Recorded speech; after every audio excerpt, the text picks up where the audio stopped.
Hello? That almost made me more nervous. Check, Calm check. down. I hear you. Are we live? Yeah, we're live. Okay. I'm giving my cat some ham. Here, Allegedly. allegedly. Yeah, there's a bunch of people already in chat here. Taking Good forever. evening, everybody. Good evening, everybody. I'm feeding my cat ham. Here. Oh, that's you, what? He's not spoiled. What's up, Cheryl Rich? Thanks, trust in God.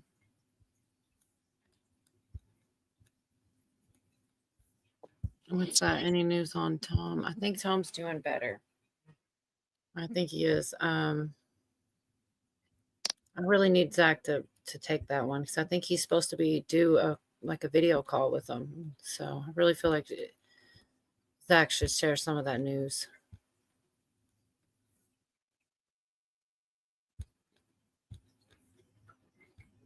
You guys fall asleep? I was checking for vampires. The coast is clear on my end. Not over here. Yeah, I'm always so far behind here. I'm be happy to be caught up. What's up, Pooty Poot? There's a few werewolves out there, though. Booty poo. Trump said we might get 20% of Doge proceeds. I didn't hear that yet. That's interesting. What did he Elon say? Musk said they might come to a thing where they send everybody in the United States $5,000. Interesting. Really? Yep. Hell, they can keep mine. They can give it to somebody else. That's all I'm worth.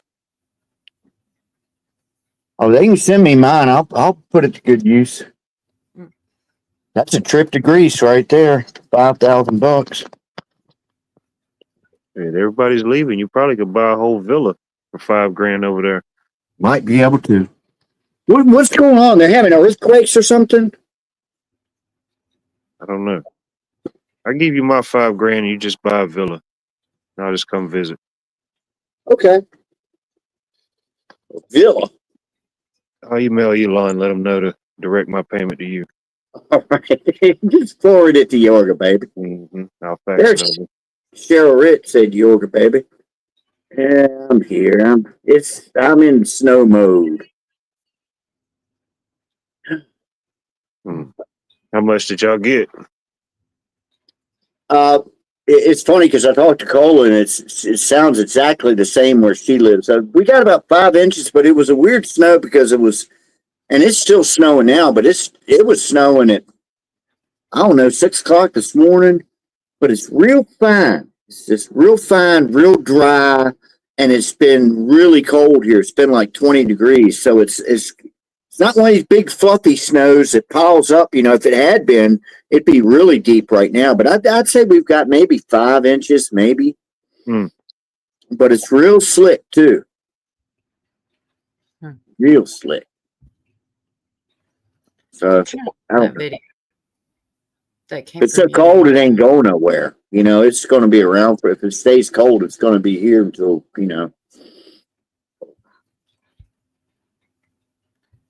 Yeah, I No, thought it we was warm up sometime soon, is it not? I mean, I guess there's. Okay, let me see something. I thought it was supposed to warm up pretty soon. I don't know. I honestly, like, my weather and yours are going to be different. I'm going to have Yeah. to mute for a second because I'm looking for something that you sent, Yorga. Yeah, it's definitely cooler here this week. We're supposed to be back into the 60s and 70s next week. Okay, I don't know what it's going to do next week. Well, it could change, but that's their projected forecast. Yeah, it's funny, man. They've gotten really good with stuff like snow as far as the weatherman goes. If he goes, yeah, you should start seeing it around 7 o'clock, man. I mean, like 7 o'clock, like clockwork, man. All of a sudden, it's snowing, man. I mean, it's funny over all the years how the weathermen have gotten better and better and better at what they do. One of the local stations here, they got a gimmick going. The weather guy is sponsored by some company. And if he gets if he doesn't get the weather right within 3 degrees, either up or down, then that company will donate to a charity or some sort. Oh, that's pretty cool. Yeah. So I mean, he's got a 6 degree window. You know what I mean? 3 degrees up or 3 degrees down. Yeah, So, I mean, that's smart. Can you guys hear me? Yes. yes. So the reason I thought this was good from you, Yorga, is to show us how good we have it, you know. So this is just a little 3-minute thing here off this video that Yorga sent me. I'm gonna play real quick.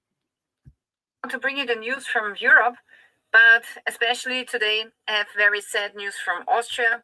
So unfortunately, yesterday we had a tea attack carried out by a Syrian migrant, apparently an Islamist, who was stabbing people in Villach. And unfortunately, 6 people were stabbed and one 14-year-old boy, Austrian boy, has died because of this attack. And yeah, it's a really sad day for Austria. My heart is bleeding. It's so hard for me to talk about this. So this attack is a tea attack because it happened because of a Islamist background.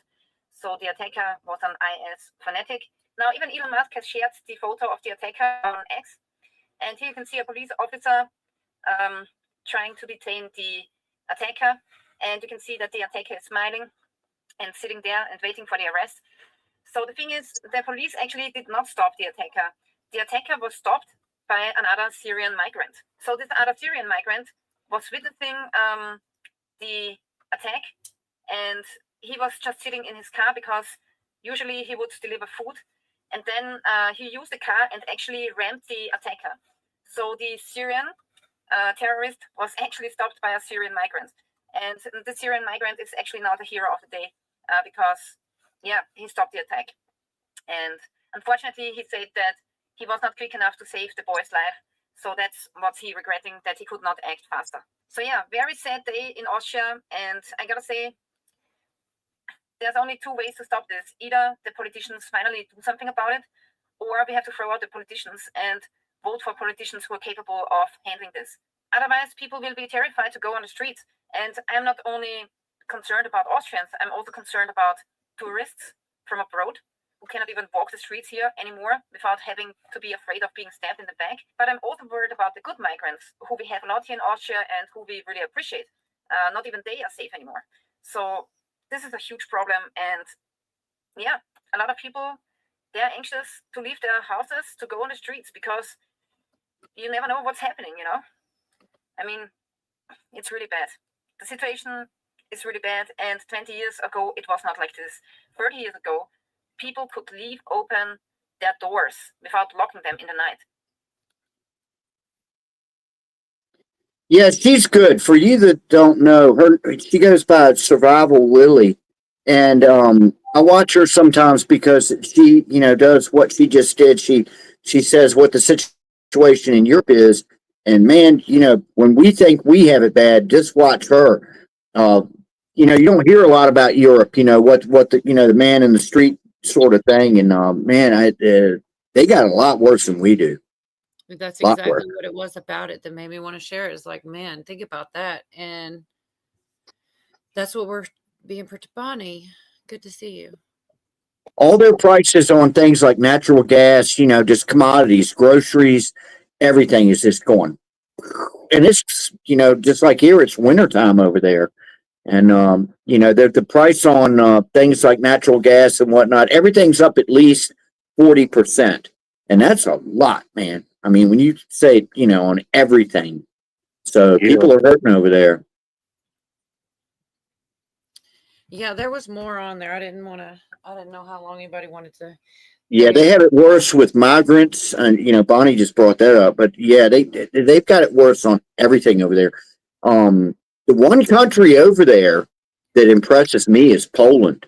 Poland, man, I'm thinking about going. I'm thinking about going somewhere in the world. I was talking about Greece, but I'm going to look in and going to Poland. Believe it or not, they've got some nice beaches over there I think it's on the Black Sea, but they don't let any migrants in. None. They're just like, no, we ain't doing that. No. You're not Polish. You don't get in. They will let in like, what do you call it? People who are looking for asylum, as far as like war crimes and stuff like that. They'll let refugees in like that, but otherwise, no. Yeah, Poland is the shit, man. Would you have to re-identify as a Polak? I could.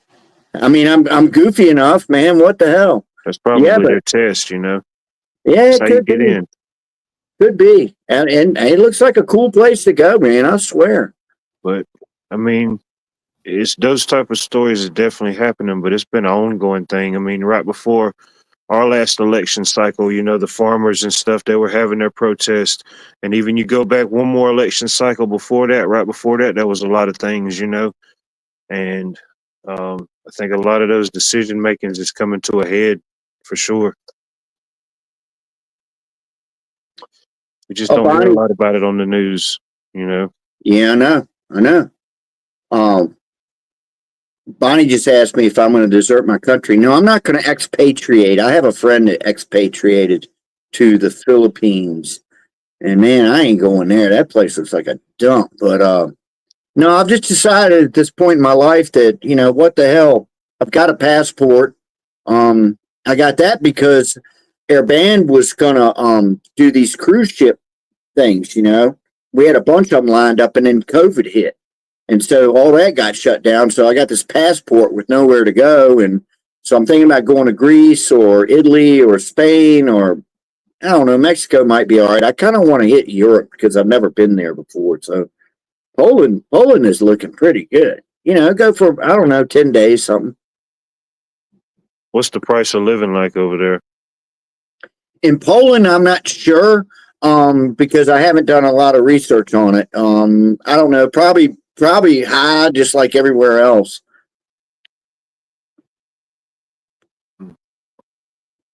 Last place I went was California, and everything is super high out there, and I don't want to go there. That was in 2017, and I had a really, really good time. I took my daughter out there. We went to Hollywood and did all the Hollywood stuff and everything. But since then, man, everything's gotten so bad since the pandemic and the riots and the fires and the mudslides and I just no more California for me. I don't think. Yeah, I got some of that too. A little small, couple minutes or something for that. But I wondered if you heard Tom Hanks doing the bit on SNL. Oh yeah. Got a little, in case anybody hadn't heard or seen any of it. Do y'all want to waste a couple minutes on that? Yeah, but can I say something about that real quick? Yeah. Go ahead. The left is trying to say that all of us on the right are freaking out over that. We're not freaking out. We're not freaking out over that. It just was stupid. It wasn't funny. There's not one funny thing about it, and it painted with a paintbrush. That all MAGA people or whatever are racist. And it just was. It was in bad taste, and that's all I can say about it. But nobody's freaking out. I'm not freaking out. It's just. I didn't know Tom Hanks was still a thing. I mean. Oh, he went on Saturday Night Live and made himself look like a fool. Can y'all see this or? Oh yeah. I see. If I come back, it makes it go. I don't know how to explain it. The only way I know how to do it is to be here on the screen, so I can't even see y'all anymore. That's why I have to check in. But here we go. Saturday Night Live hates. I'm sorry. Conservatives. NBC hates conservatives. They've been doing programming that is anti-conservative, anti-Trump, pro-leftist causes in the open now for 12 years and beyond. I mean, I haven't really watched it with a political eye longer than that. And that on Sunday night, they tried to reel us in by just doing regular comedy that could appeal to anybody. Like, see, we're so fun. We've got all these big stars. So we're towing the line and we're going to make everybody love us and you can trust us. We're not going to be too political. We're going to be the kind of product everyone can consume. And then the veil slipped.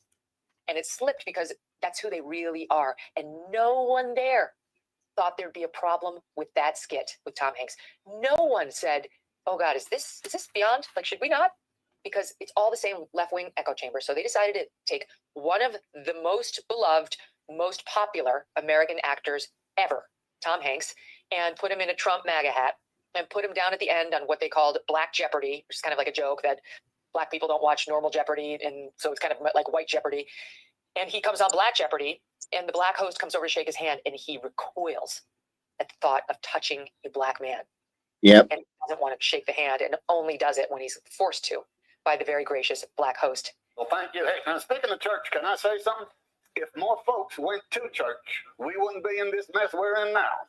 You know what? I agree with you, Doug. I'd like to shake your hand, sir. Here we go. Don't be. No. It's just a handshake. Yeah, it's just a handshake. All right. You want to be black table anytime? All right.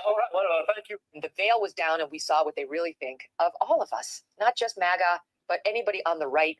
They think you're a racist. They think you're all the ists for all sorts of psychological reasons that we've gone into and don't need to here. But there was that piece of it. And then there was how deeply offensive it was for Tom Hanks in particular to participate in this skit. Tom Hanks. Yeah, she kind of goes on and on about how great he is and things like this. And I did like her rant, but I don't want to hear how great he is. All the movies, how he stole our hearts. And then, I don't know. She goes on and on about it. But, I don't know. I guess it is what it is. I'm not upset about it.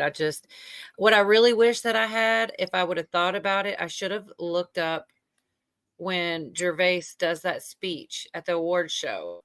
Oh, And yeah. he looks like he's so uncomfortable and he's just awkward and strange. And it's like the only reason you should be that way is if you're listening to the jokes. He talks about Epstein and sharing his plane and like. Oh It's yeah, just- I've seen that video. Yeah, where they pan through the audience. Mhm. Yep. Yeah. I wish I'd had that ready because Oh, he could have bought them all for a nickel, man. He had those people, man. Oh yeah, they were sweating bullets. Man, having a bedhead day. He did, not Hanks. Didn't look like Hanks. Huh. You know, I didn't even pay attention to that part. I mean, it looked like he looked kind of older, I guess. None of those people look like they once were. Right. Neither do I. I mean, not naturally in a way. You know what I mean? Yeah. Certain things happen naturally. Certain things don't happen naturally. Man, Madonna can't even go out in public now. Man, that's the thing. I saw a meme talking about, I never thought Roseanne was going to look better than Madonna. And it's crazy. What she does. Yeah. It is crazy. Those people go crazy with that freaking, you know, I've spoke about this before. She's 1 year older than me. And, you know, say what you will about Madonna, but she had some good songs and she always, you know, looked pretty good for her age and everything. But man, just get old. Just if you go bald, you know, just get old naturally. It's going to happen anyway. But when you start getting into all that freaking plastic surgery and all, I mean, she looks like a monster. She doesn't even look like her anymore. Who's that up? There's a bunch of them, and one of them is a young girl. Crap, she used to have a kids show. I can't remember what her name. Daggone it, I can't remember what her name is. I don't know who Amanda Bynes. Yeah, she looks She looks like a freaking monster now, man. She's still young, you know. Have you seen Pam Anderson lately?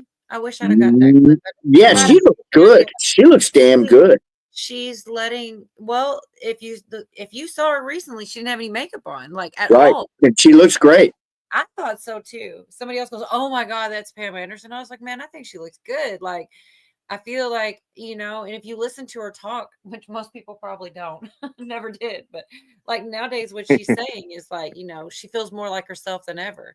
You know, she's always playing this. She's freaking Pam Anderson. You know, she's got to be in a bikini and she's got to play this role all the time. I was like, now she can just be herself, like whatever that is, because you know what I mean. Like, I thought it made a lot of sense.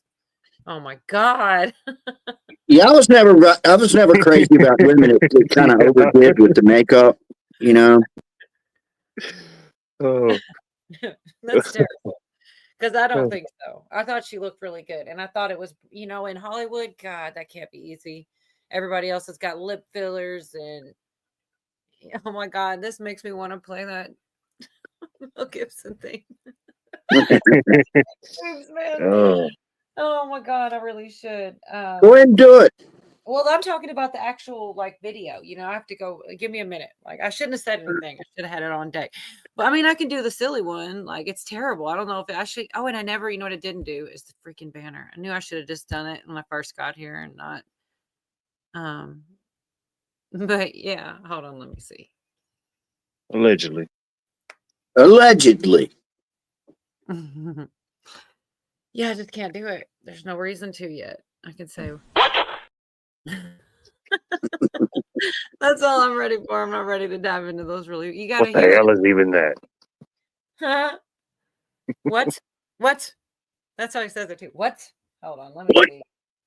It's pretty funny. What? Yeah. All right. Let me mute on this end at least. Because what ends up happening, I go over here and some ad or something plays real loud. I'll be right back though.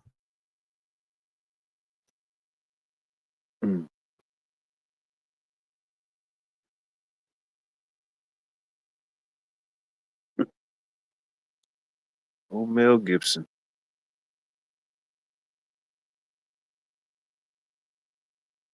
Yeah, I know what Bonnie's talking about. I'm not a big fan of fake coconuts. Women that have enhancements, doesn't do anything for me. Most of them look better before they did it, Most A lot of them those look people you better see- before they did it. I agree. I agree with that. And I don't want to let on too much or say too much, but there was a time when I was a younger man and I hooked up with one of these, that had them and everything. And it felt like a Nerf football to me. The Nerf football. Oh man. All right. So I have to say that anybody sensitive, don't watch this part. And I'm gonna blame it on Yorga because I had never heard the Mel Gibson tapes before when he's like freaking out in an argument with that chick. They're kind of hilarious. Like they're supposed to be dramatic, but I spent way too many hours laughing at this. This is about the fake boobs part is why. Let's see. All right, so about 3:40. I got to be careful though. It has nothing to do with it. What? Correct. Correct. Okay, good. So you're not lying to me about fake kids. I've never had. Yes, you did. You did it once. You fucking lied. What? I didn't. He can't tell that they're fake or not? That's a little weird, no? Anyone? Yeah, I mean, come on. All right, hang on. That one isn't.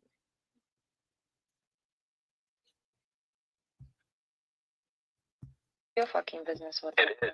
I have to be careful because there are some things I truly could not play. I got to be real careful where it lands. You'll be all right. Oh, I'm serious. But yeah, for the most part. It looks stupid. I'm just telling you. It's just an appraisal. Keep them if you want. Look stupid. See if I give a fuck. But they're too big and they look stupid. They look like some Vegas bitch. They look like a Vegas whore. You go around. I'm sorry, I missed some of that too. Whore. Flipping out on her. Like a Vegas whore. You're fake. Boobs. You really have to go on. I'm Today sorry. was enough. Okay.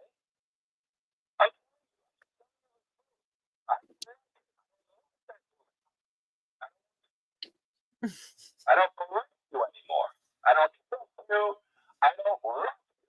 I don't believe you. Okay. Stay in the fucking house. I'm not, but I'll let you stay there. Okay. I'm really confused. Oh my gosh. Some parts are funnier than others, but yeah, it just depends. Like it's not like I mean, it is kind of their pain and their arguments, but some of he's so mad, it's hilarious in parts. 52. But there's some slurs and all kinds of stuff. I couldn't just let all of it play. Speaking of fake boobs, I watch a lot of these true crime things, whether on TV or online or whether the whole internet's full of it, so it keeps me entertained. But I forget what case it was, but somebody found a body out in the woods or whatever, and they could not identify the body. But the girl had fake ones, and they looked, and they had the things had serial numbers on them, and that's how they identified her. I swear I just said that the other day. I heard that too somewhere on Forensic Files or something. Yeah, it was one of those shows. Mm. This part, hold on, I'm gonna play this. That's I'm gonna get out of here. insane. There's so much more, but I'm gonna play this one more part real quick. Don't hang up. Like this energy to fly over there.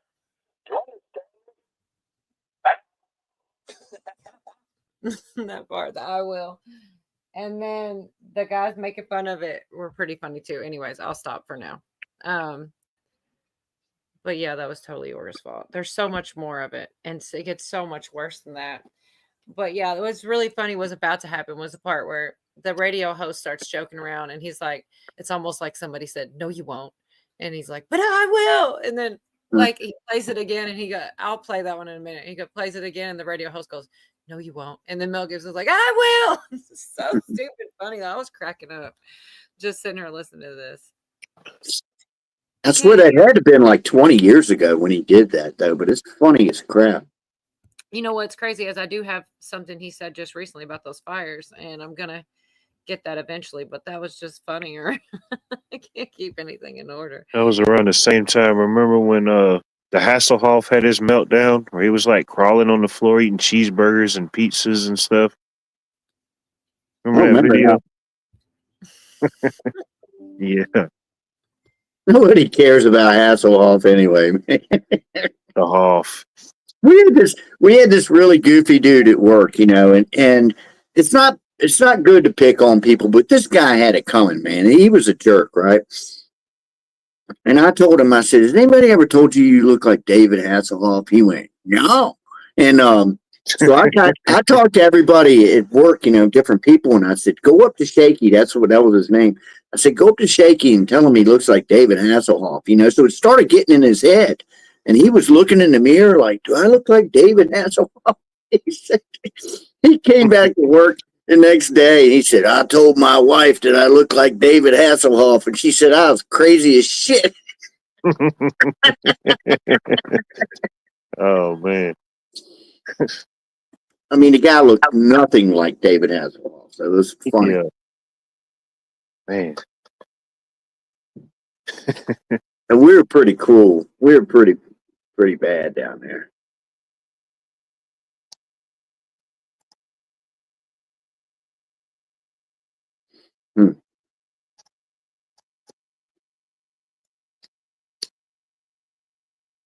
What are you doing, Cola?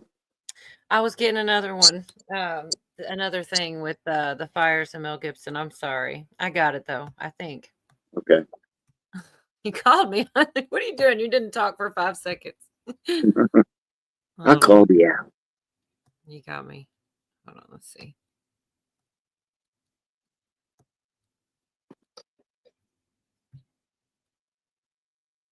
Oh shoot. Water. Was the water turned off recently, or is it just a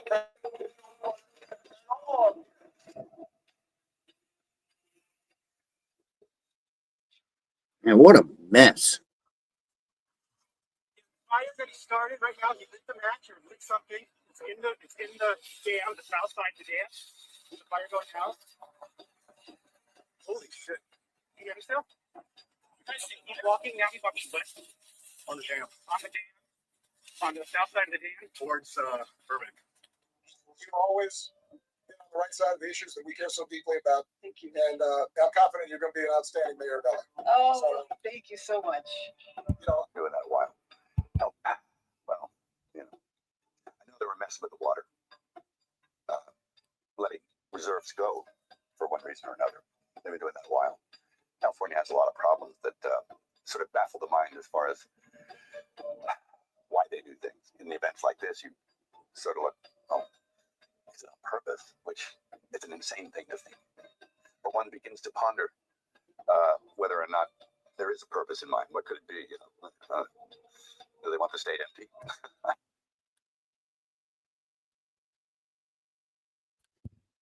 I wonder about all those people that had to leave their homes. The homes are not back now. Are they still living in hotels out there or what? You have to be super rich to live there in the first place.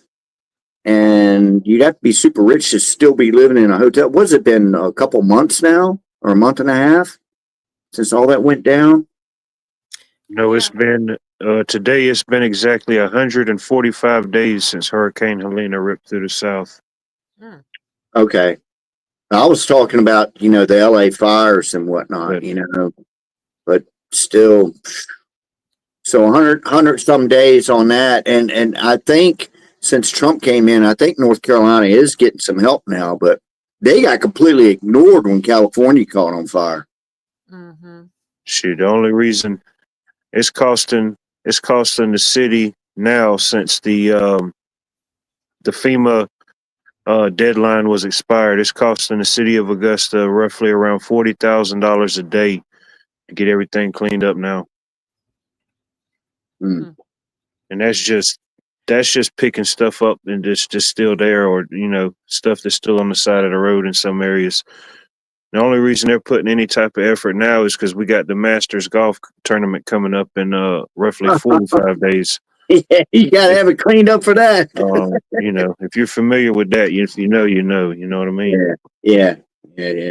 Augusta is a big deal, I think, isn't it? Oh yeah. At first, the Masters week, yes, it gets nuts around here.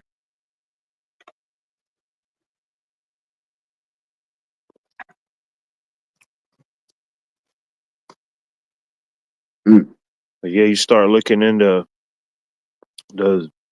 the plans they had for the LA Smart City 2028 and all that type of stuff like that, and you start overlaying maps, it does get pretty interesting. Yeah, LA's one place I think when I went there, it was the last good time to go there, and I would not want to go there now, man. The homeless thing is god awful. And I used to live in San Diego too, and used to be one of the most beautiful places. I think they called it America's most beautiful town or whatever, but they're overrun with homeless too. And I mean, it's just, what do you do? How do you solve that problem? I don't know. It's more of a drug problem than anything else. It's a nationwide thing. A lot of people's states' capitals are starting to look like that if they don't already look like that, It hadn't got too bad here. Last time I went downtown, you'd see a guy on a park bench, here, and then, a couple of others. But as far as like those tent cities, I hadn't seen any of that. But I used to play up in Baltimore, and I'm talking like 10 years ago, man, and that stuff was everywhere. Even back then, man, it was like a vacant lot full of nothing but tents. It's like, good God, man. Yeah. Oh yeah.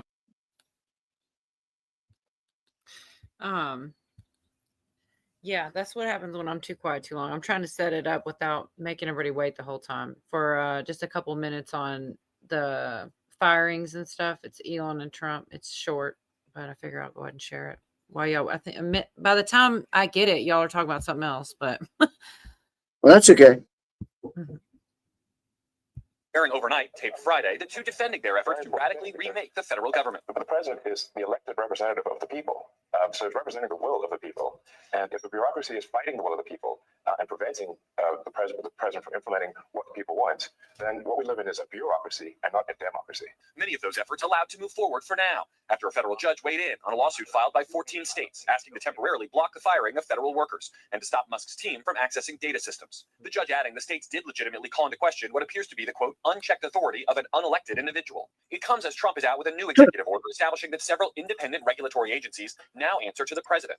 The order also saying executive branch employees can't contradict the president or attorney general when interpreting the law. Now the federal government facing widespread disruption with a recent firing spree. The Department of Agriculture now scrambling to hire back several critical employees fired over the weekend who've been responding to the bird flu epidemic. Also fired over the weekend, hundreds of senior staff at the Department of Homeland Security and more than 1,000 at the National Institutes of Health. Some 400 probationary employees at the FAA also let go. And while the agency said staffers who handled critical safety functions were retained, Former National Aerospace Defense Program worker Charles Spitzer Statlander, fired Saturday, told us he worries safety will ultimately be impacted. There's a lack of seriousness that's being given to what they're actually doing. And this is deadly serious.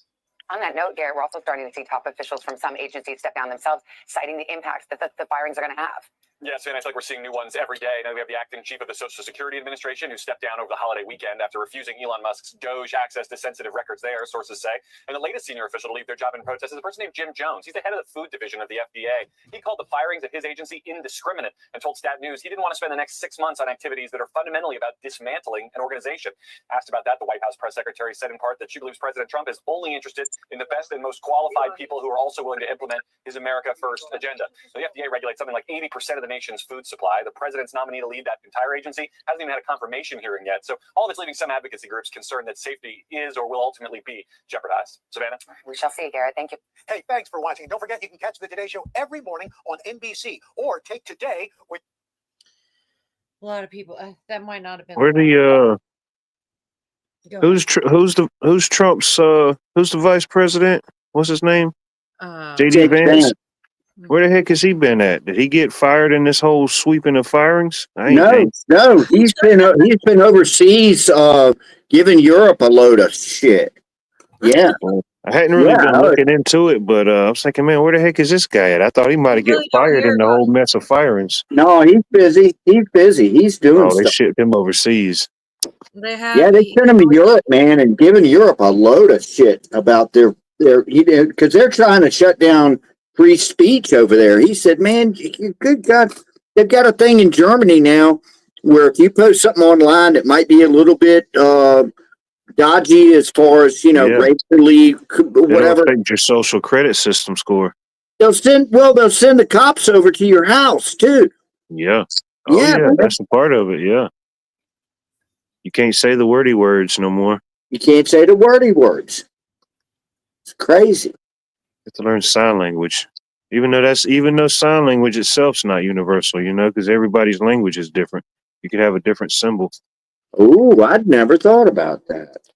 Sign language is only based off of, the alphabet we know it, but some things would transition, but some things wouldn't. You have like universal signs.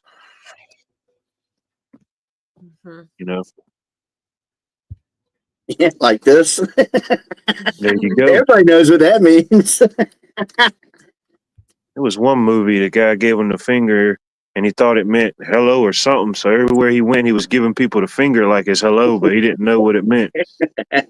I don't know. Like, I'm sorry, y'all. I don't mean to. I'm paying attention to this comment real quick because I thought he got one step further, like yesterday or today. Right. Then he had to do something again in like 11 days.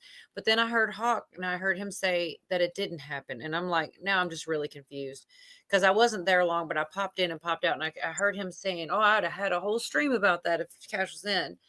I feel like I don't know. I thought something did happen, but he still had to do another vote in like 11 days or something. Like the next one was the 30th or the 29th or something like this, but I'm not sure. Ain't no telling. I thought I heard today the Cash was voted in, but maybe not.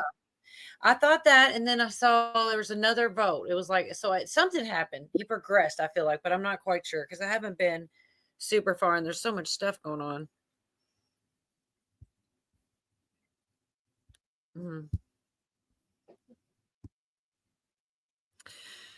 We'll see. I don't know. That's what that lady said. Well, we'll see because they were definitely pointing out some of the negatives, but I want to hear it all, the good, bad, and the ugly.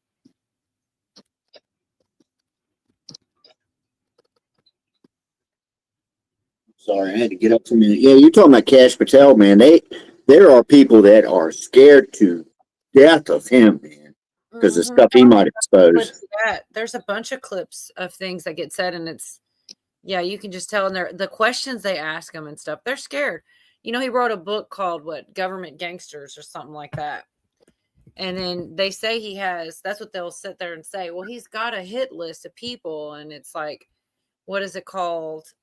The same thing they did to Trump. What's that stuff called where you just don't like them? So I'm serious though. The same Well, thing. he's talking about putting out the Epstein list and all these other lists. Yeah, No, I'm excited about that. and that should be. I mean, it absolutely should be out there.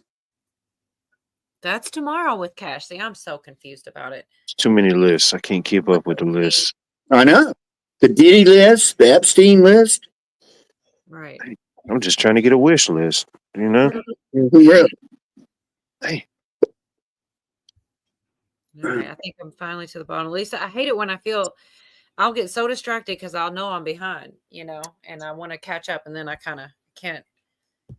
But yeah, I don't know. I'm really hopeful. I'm hopeful for exactly why you said, Yorga. And it's not just that. Like I've listened to a couple. Yeah, we probably are, Bonnie. The same one side by side.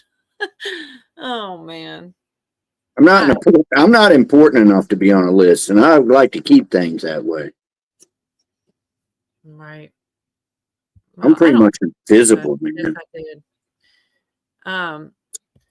So I feel like I don't really have much. There are some things. I got a couple Tom McDonald's, like real short, like 1 minute long ones. I guess I can go dig up one or two of those. He's pretty funny. Like, I think one of them's funny. I'll share one. I'll be right back. See, that's what I try not to do, because then y'all know how long it takes me. I like to have it ready and then ask and then hit play, because when I say something and then go get it, it's like 15 minutes later. I show back up like, hey guys. Remember when we were talking about this before? Right.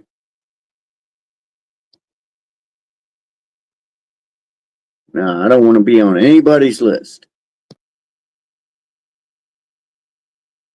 Kiss off is here. Frank Sinatra is here. Baby Blue Eyes. Oh, Blue Eyes. Man. What a treat. You know, it's amazing how much music in the music industry was run by the mob, you know? Oh, And- yeah. All right, this is short. It's just I love how hypocritical the left's been lately. They're like, it's the Gulf of Mexico. You can't just rename it and it becomes something else. Oh, really? This from the people who identify as orange peels and think whizzing in the wrong bathroom just turns them into something else. So hold on. You identify as a name, but we can't identify a piece of land by a new name? You guys changed the names of parks and renamed mountains and took down statues that hurt your feelings. But we can't rename land? You know, f- it. If you're going to call Beyonce country, we're going to call the Gulf of Mexico the Gulf of America. Deal with it. Just be happy that I'm not president. Because if I was, I would have renamed it the Gulf of all the woke people. Sorry, lefties.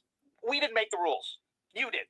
We're just playing by it. And in the spirit of renaming things, I'd like to rename Friday to Tom Day, because that's when I'm dropping my brand new music video, Let's Go. Man, I love how hip. he said sorry like a Canadian, didn't he? I'm sorry. Certain sound, no. What possesses people to put a tattoo on their face, though, man? I He's edgy. I yeah, do like him. He's kind of out there, but I like him. yeah, I like him, but I still can't. Like, what's that other guy's name? I don't have Post any. Malone. It's like, what were you thinking about, man? You're ugly already, man. I don't know. Maybe that's what it is. I'm already ugly. I might as well put some junk on here. Now I'm behind again, so I don't know what this means. Too late, Yorga. You've been on panels. What'd you do? No, I know what she means. I was talking about, I'm not on anybody's list, but she's got a point. You know, you put yourself out there a little bit. Yeah, I'm out there a little bit, man. Nobody knows who I am. I ain't nobody. I'm not important. I ain't nobody. Me either. I'm just a guy who pays his bills, you know? Keep to myself, pay my bills. Good to see you. I like that song. She's got Betty Davis eyes. I don't know. There's something nostalgic about it. I know, random thoughts. Kim, what was her name? Kim something. Oh, I know. Yorga knows some music. That's the good thing. I know a little bit. You probably know more than I do. I forgot more than I know.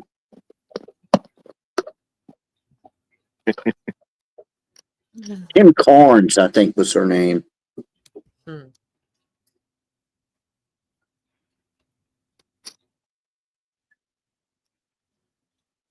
Well, I also, here I go saying it ahead of time. I really liked this lady named Leonardra Joni or something like this. She's supposed to be like an offensive comic. And so she sits down with Roseanne. I got a couple of those clips. And I thought she was pretty cool. I mean, some of it, I mean, not for the faint of heart. There's some offensive jokes, but I think that's her whole thing. Mostly it's about it's not, there's nothing too terrible, I don't think. But I have to go see if I can find it. Tom McDonald isn't a real rapper. I mean, probably not. He makes All right, money I'll though. see you in 15 minutes. He does make money, and what did you say, Yorga? I said, I'll see you in 15 minutes. You're going to look for know. Shut up. That's why I gotta quit doing that. I was doing good about not mentioning it, and I just kind of get. But you call me out. What are you doing? Hey, Watt, are you still here? I'm still here. You should tell us about some of your gardening stuff, because I know you're doing some stuff, and then that way, while I'm digging, we'll be so painfully quiet. Really, we need a time killer. I know. Well, not necessarily a time killer, because it is actually really interesting. Like one of the things, can you really kill time? Mm-hmm. Is that even possible? Oh, is this deep thoughts or high thoughts? I can't tell. Either way, it's some thoughts. I was talking about that the freaking milk jugs. So like cut them open and take them down, and this you can do this in the wintertime and like plant them all. I don't think I can do it because it's just about to warm up here, and I think you're actually supposed to do it in the real cold. But you did that with some plants this year. I'm gonna have to mute for a minute, but I figured I could listen. Yeah, you could just like old jugs. You don't really want to use like milk jugs per se, but like other jugs is like fine. But yeah, you can just cut around, make leave part of it on there where you can, where it attaches to make like a little hinge. But yeah, put you some soil, put you some seeds in there, tape them off, and it's just like a little mini greenhouse. And eventually keep it moist, leave the top off where moisture can get in there. But yeah, when the soil warms up, the stuff will start sprouting, germinating. Huh. It is good to do it like you can do it in the winter, but I was experimenting this year and just doing some greens. I've already got some greens started in my garden, but I started I don't know, about 30 sets of greens and some onions and some jugs I had. I probably got about 30 something different tomatoes started already, about 30 something peppers. Got some eggplants going. Then the next couple of weeks I'll get my cucumbers and my squash, zucchini going. So those first batch are all outside already? Just sitting outside? What's that now? The first batch, all the list of the first things, they're in milk jugs outside already? The only thing that I have in milk jugs is some greens and some peas. And I also have some started in the garden already. I'm just doing like a little experiment. What kind of greens you got? Collard greens. We'll do a little batch of mustard greens. I'm gonna try my hand at some broccoli, and when it warms up just a little bit more, I'm gonna get some bok choy going, and so of course spinach. I got a ton of spinach going. Yeah, I like all that stuff. Yeah, I mean, I've got some too, but I mean, you're from the South, man. I'm sure y'all do collards like we do, man. Oh God, I love them, man. If they're done right. Learn to cook. I have never learned to cook greens. I know it's mostly like a long game, and you probably want to cook some meat and some onions and cook that for a while and then keep it on all day. But I've never done it, and I'm intimidated. Yeah. Put a ham hock or some fat back or something in there, to give it that pork smoke flavor to it, man. Maybe some onions or whatnot mixed in there. Oh, they're so good if they're done right. It ain't that hard, but it does take a while. And you can have a pile of collards, a giant pile of them, and they cook down so much, so. Yeah, you got to cook a bunch of them. Yeah. Mm-hmm. Well, I did get that together, but then I got back in the conversation. Let me show you. It's just a little short. I think this chick is pretty cool. And I think it's so appropriate that of all people, Roseanne's interviewing her. That's kind of the best part. Let's see. Try to keep. There's some of these. I got to be careful what I play and don't play though. She does look better than Madonna, though. It's the fucking truth. I paid the cost to be that too. Yeah. Now these other bitches, they didn't get kicked out of shit. How many joints have you been kicked out of? I'm losing track, but several. I can only perform in one club in Austin where Which I'm one? welcome. It's at Roscoe's, actually. That's the one I can perform at. Roscoe? Yeah, you see, you don't even know where it is. Right. That's the kind of comedian I am. I go underground. I want to go to Roscoe's. Yeah, you should go to Roscoe's. Roscoe's is awesome. So this is how good Roscoe's is. I was headlining a show there last October, and had pissed off all the Indians because of my 10-pound dumbbell joke, which, by the way, is my nicest joke. What's the joke? No. Well, I said, my Austin's full of Indians. So the other day, You mean people from India? I mean people from India, right? Dot Indians. So I said I was at my gym and it was full of Indian dudes, and I had to wait over an hour to use the 10-pound dumbbell. I don't even get it because I don't know of gym. Well, 10-pound dumbbells are very light. They're small. That's And right. these guys are small. So they lost it. They lost it online. They started emailing my family. They were like, your daughter's a whore. And my dad was like, tell me something I don't know, I don't know why they Oh, thought man. that. I was like, I haven't talked to my dad in 20 years. I don't know what you think you're doing over here. Why don't you send some more letters? Maybe you'll bridge this gap that's between us. Did it, Rich? No. Okay. He's like, more. My dad was just like, another reason I am disappointed in her. Did he really write that? Yeah. It's like, my daughter is crazy. She has not talked to the family. I am also very disappointed in her. And I think then they were like, the Indians and my dad bonded over how much they like me. I have more clips too, but of that same one. But yeah, there's something about her. She was really she just seems like a cool chick. But there are some. Her whole thing is to be offensive, and they got into some good topics, But if and that's the joke, they got her canned from the comedy clubs, and that was her least offensive one. And man, I know Austin is very liberal. Yeah. You can offend anybody in Austin without doing hardly anything. keep my best jokes to myself from now on. Dang. You know what Custer's last words were? What's that? Where all these fucking Indians come from? Yeah, I'm still stuck on the fact that Roseanne looks better than Madonna. Here, Never I'll in my life would I thought that crossroad come. This is only a minute or so too. I can't even. Let's see what this one's about. Oh yeah, she tells her she doesn't get offended. Anyway, it's a short little. It's just there really are some things I'm afraid to put out. That they. Oh shoot. You should. I'm not gonna get upset. I don't get offended. I don't understand. Yeah, I'm not one of these people who get offended. You're from Indian heritage? Now I'm offended. Albanian. Oh, Albanian. Yeah, that's about. I said that, and then about the Indians then. because I pissed off the Indians. Yeah, but your accent of your dad sounded Indian. Oh well, I'm not good. I just do one. I do that's all chicken okay, I do one generally foreign accent, and then you have to figure out who it is. That's right. Me too. Yeah. I try to do a Jamaican, but it sounds just like my Lithuanian grandma. Yeah. Which sounds just like the Mexican neighbor. I'll start really well and then end up Russian every time. Every time I end up Russian. So her dad's Albanian. My dad's Albanian. And you guys don't get along, apparently. You do that. Well, it's straight. You know what? Listen, I don't even know where fucking Albania is. I Where know. is it? They're like, is that in Albany? I'm like, all right. The American. Thought she was saying Alabama. Yeah, it's pretty good. They get into some deeper stuff, but like I said, there's some stuff like I don't know.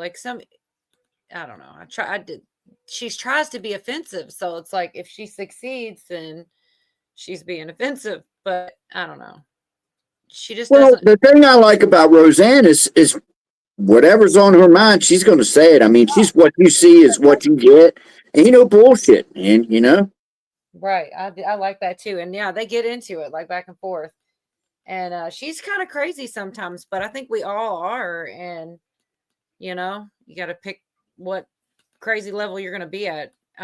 She makes sense most of the time, but sometimes she gets kind of off on tangents. I do the same. I think we all do it a little bit, just in different places. Yeah. Like, go a little further. All right, let's see. So that's just short clips because I'll mess around and play the wrong thing. And It's like in what was it, the movie called The Inside Man?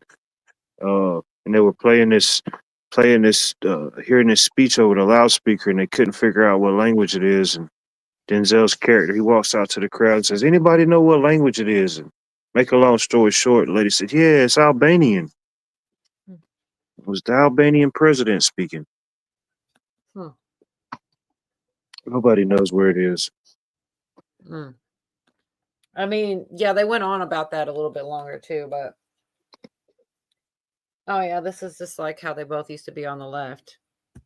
It's true. Yeah. I woke up from I was kind of, I was a lefty. I was total left. Total lefty. And I ran for president as a socialist in 2012. don't tell anybody that. Let's just forget the past. What I'm saying.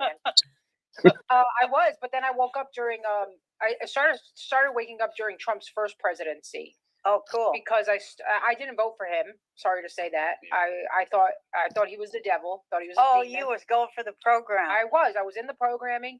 Here's how bad. This is how I know the programming. Yeah. I would watch something he said on TV. Like I watched his State of the Union address, and then I watched Nancy Pelosi rip up the speech behind him. Okay, I was still a lefty at this point, and I remember as soon as she did that, my stomach sank, and I felt like this isn't right. Something here feels wrong, and everything he's saying actually seems okay. And then my brain goes, yeah, but I know this isn't right. So let me go read the news and see what they tell me why I should be upset about this. Wow. Seriously, I remember this. Right. And then I read it and I saw the things they were saying and I kind of accepted it, but I was starting to wake up.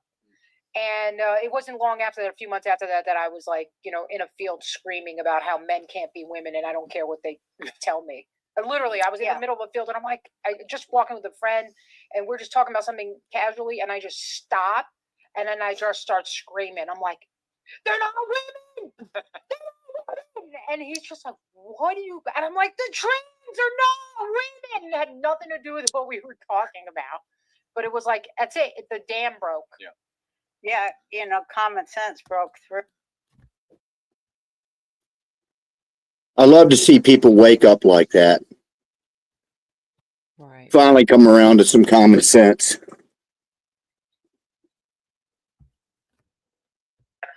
You know what I mean? That's one of. Sorry. Okay, I have to go back to you guys. All right, I'm gonna do one more clip and then I'll take a break from it and come back after a while. There's quite a few of them, and some of them are funny and some of them are just like, I don't know, if All right. Let's see. I gotta find you again though. Do this one more, and then, like I said, I'll take a break from them for a minute because I can't see chat or anything. I'm just not like a pro at this stuff. I'm sure there's probably a way to do both better. We're gonna give you a C plus. Oh God, we're gonna.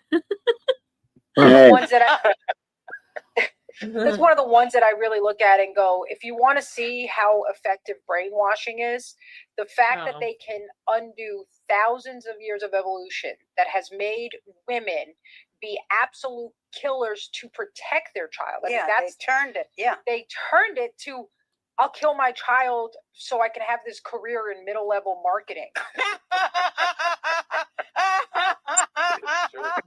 It's the damn devil.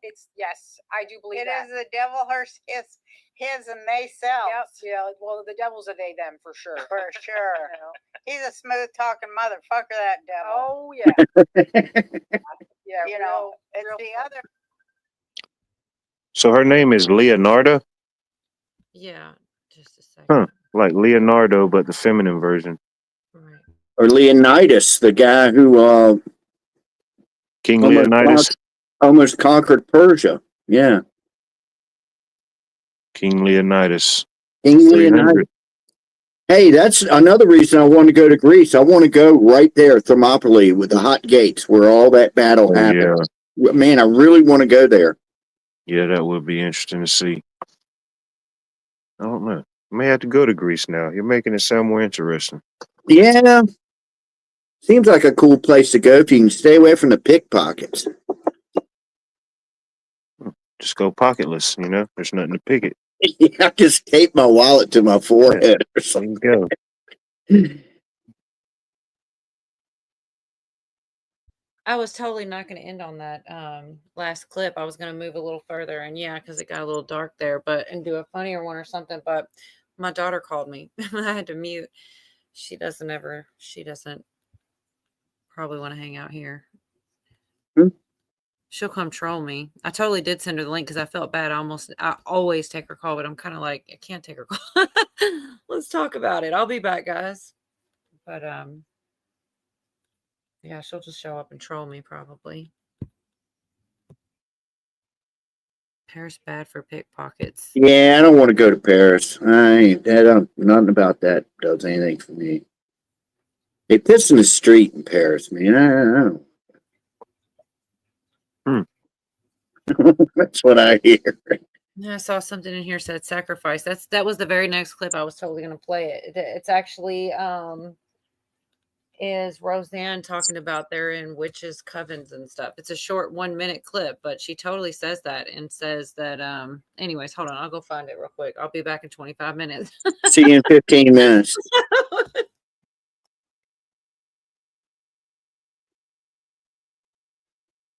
You know, this whole, I'll say something real quick. The way that liberals, you know, and I have a lot of friends that are liberal, a lot of musicians are liberal, okay? And this one guy I know, he's so bad. He put up a thing on, this has been a few years ago, put up a thing on Facebook saying, basically he was so happy he was on his way home in his piece of crap 1996 Saturn car, you know, because he won't get a real job. He just wants to flip flop around and be a musician. And he saw some rich person in some really, you know, expensive car that had gotten in a pretty bad car accident. And that made him happy. And I wrote him back. I said, was anybody injured? You know, really, if you're happy because a rich person, somebody probably worked their ass off all their life, opposed to what you do, you know, screwed up their nice car. Was anybody injured? And he was like, yeah, I guess I should have thought about that. I said, yeah, no shit, Sherlock. Anyway, all right, your clip's up. That was a quick 15 minutes. The biggest hate you'll get is from people that aren't even participating in the race you're in. Right. Yeah, I was taking my time too because you had it covered. Like I feel like whenever nobody's talking, I take longer because I'm like, you know, when you try to hurry up, you like fumble and drop shit and trip over something. Like if I don't have to rush, then I'll just do it in 5. You know what I mean? It's one of those things. Anyway, this is pretty interesting what Roseanne says right here. She's a little crazy, but I believe her though. I really do. I was saying for a while, I think it's all, I mean, I came from the left and I know every leftist woman that came out to Hollywood that was worth her salt in Hollywood, writers, producers, directresses, and what have you, was going to the witch covens. Everybody was in the fucking coven with Hillary Clinton. Oh, she'd make the rounds. Clinton would make the rounds because she was in and of the big one, Emily's List, where people were deciding who's going to run where, like pre-George Soros, shit, Emily's List out of Hollywood, Hillary Clinton, covens. You see what I'm saying? Yeah. And it became like, you know, the left, Marxists and them, they just love Lucifer, and Lucifer is like, you know, he's well, he inverts everything. Yeah, he's the inverter and the liar, the trickster. Well, think about what they like. right? Think about what he says. It's such a I mean, I didn't even get into Christianity except during COVID. That's when I really got in. I wasn't raised Christian, nothing, but because of everything that was happening, and then I saw the leaked wiki emails where Hillary's talking about sacrificing a chicken to Moloch. Yeah. And I was like, okay, if the people at the top are acting like this is real, but they want to tell us that it's not, it's real. Right. It is real. And that whole thing about, selling your soul to the devil, trust me, if you really, really want to do it, it can happen. It can happen. Is what they call it, principalities and things out there that we can't see. I don't mean to sound crazy, but if you really want to do it, you can do it. And it's a crummy deal because, you might get what you want in this life. But after that, you're going to hell.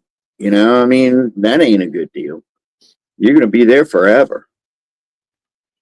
It's like, I don't know if it was a movie or a show. It was just like one of them random feeds that pop up on your YouTube sometimes. And I watched it, and it was a movie.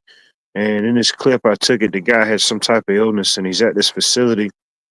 And they're basically telling him they're going to give him this, this jab, and it could possibly heal or it may possibly not, And in the contract that said that they would own his body. And he said, well, and the guy said, so you're going to own my body? And the company said, yeah, pretty much, if you sign the contract. And he said, well, what about my soul? And he said, your soul? You can keep your soul. We have no use for your soul. I thought that was pretty, I don't know if it was from a movie or a show. It was just an interesting clip. Made me think about it. Man, I went down the rabbit hole on that one Grand Wizard or whatever I was showing the other night. Like, if you can I feel like you can see it from either side. When you see how evil some things are, you got to know there's a God. And, when good and amazing happens, you got to know there's evil. But yeah, it was pretty crazy. They kind of talk about, I don't know, it gets kind of deep. I got I'll wait. I got the next time I'll do a 4-minute and a 4-minute, and it kind of gets into a little bit pretty much the same stuff. I kind of enjoyed it because they're having a real deep conversation with each other, and I don't know, they're similar kind of beings. They're both kind of just like, which saying, Billy? Oh, happy wife, happy life. What's yours? Something about if she don't get chubby or something? He ain't gonna say it. I can't remember. Oh, and that's a non-happy husband, then. What do you get with that? He says he just doesn't like the phrase, so he's trying to be a smart ass. He's like, okay, well, happy hubby if she don't get chubby. Yeah, I knew. I figured it out. I remembered. It's pretty kind of checked out. Well, I kind of get it. Like I don't think that it's supposed to be that way, though. I think it's supposed to be like, both people, not just the wife or whatever. Yeah, but I went to my high school reunion, man. 40 years of this. Yeah. Man. And the funny thing about that is some of the chicks that back then were you just were like, oh, they were so freaking good looking. And now they're kind of, yeah. And, but some of the girls that were kind of homely, man, end up kind of hot, after a while. It's weird how it's like a. So you want to be like Mel Gibson and say, here, are you ready?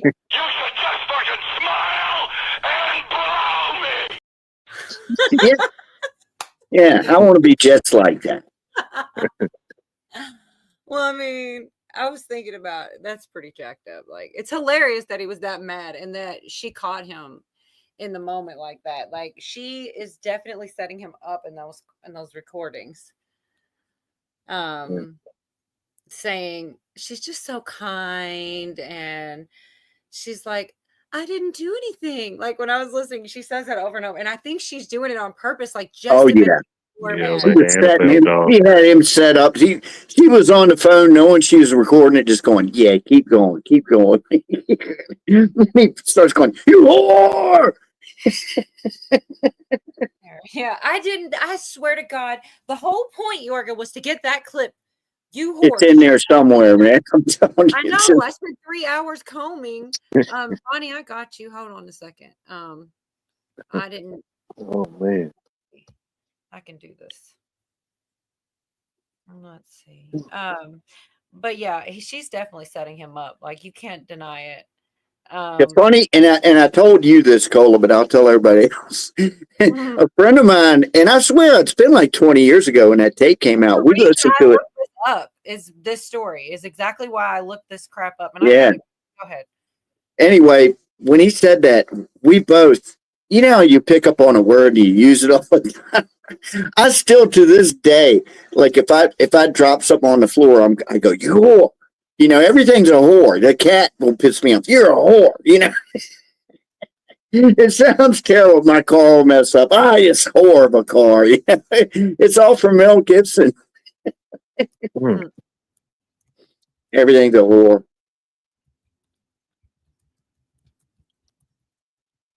Okay. I'm sorry. I'm catching up on chat. The thing is, I see it. I sent it directly to her. So if she wants up, she can come right up. I just don't put it in I try not to. I end up doing it a lot of times towards the end or something like that. Cause I'm like, I've successfully lasted a little while. I'm like, oh, well, but I try not to just put it out there. In the chat if I can help it. Because every time I've ever had random people, that's when something goes wrong. And then they get mad at you. It's okay. What's up, Zach? Jackie, baby. So, buddy. I had somebody up here and like did the best I could. And they were probably kind of tore up, whatever. And it's just crazy. Like, okay, everybody's talking. It was like too much going on. So I put one person down. I mean, that guy was in the chat all night long talking about I was going to learn and just talking shit to me. And I'm like, damn, you know, I try to put a total stranger up to be nice. And then they want to, so I just kind of killed it. Like, I don't like open panel because that's when people are going to, if I know you, of course, you know, if I even think you want to, like, I would. Yeah, I think I remember that, or I've definitely seen somebody like that had to, you got to go. Yeah, it happens. Yeah, some guy, it might be the same person you're talking about, but he kept on with me. He kept on with me and kept on with me. And I was like, all right, you know, whatever. Then he asked me, he said, when was the last time you had sex? I'm like, what? Oh, yeah, What? that was really the reason because he was being kind of weird. I am real. If somebody's trying to sneak this, I'd rather you just come straight at somebody if you got something to say. But when When was the last time you got laid? That's what he told me. And I didn't answer. I didn't, you know, I'm like, I'm not even, you know, I don't know you, you know. That's personal. Really? Yesterday. But anyway, no, I'm kidding.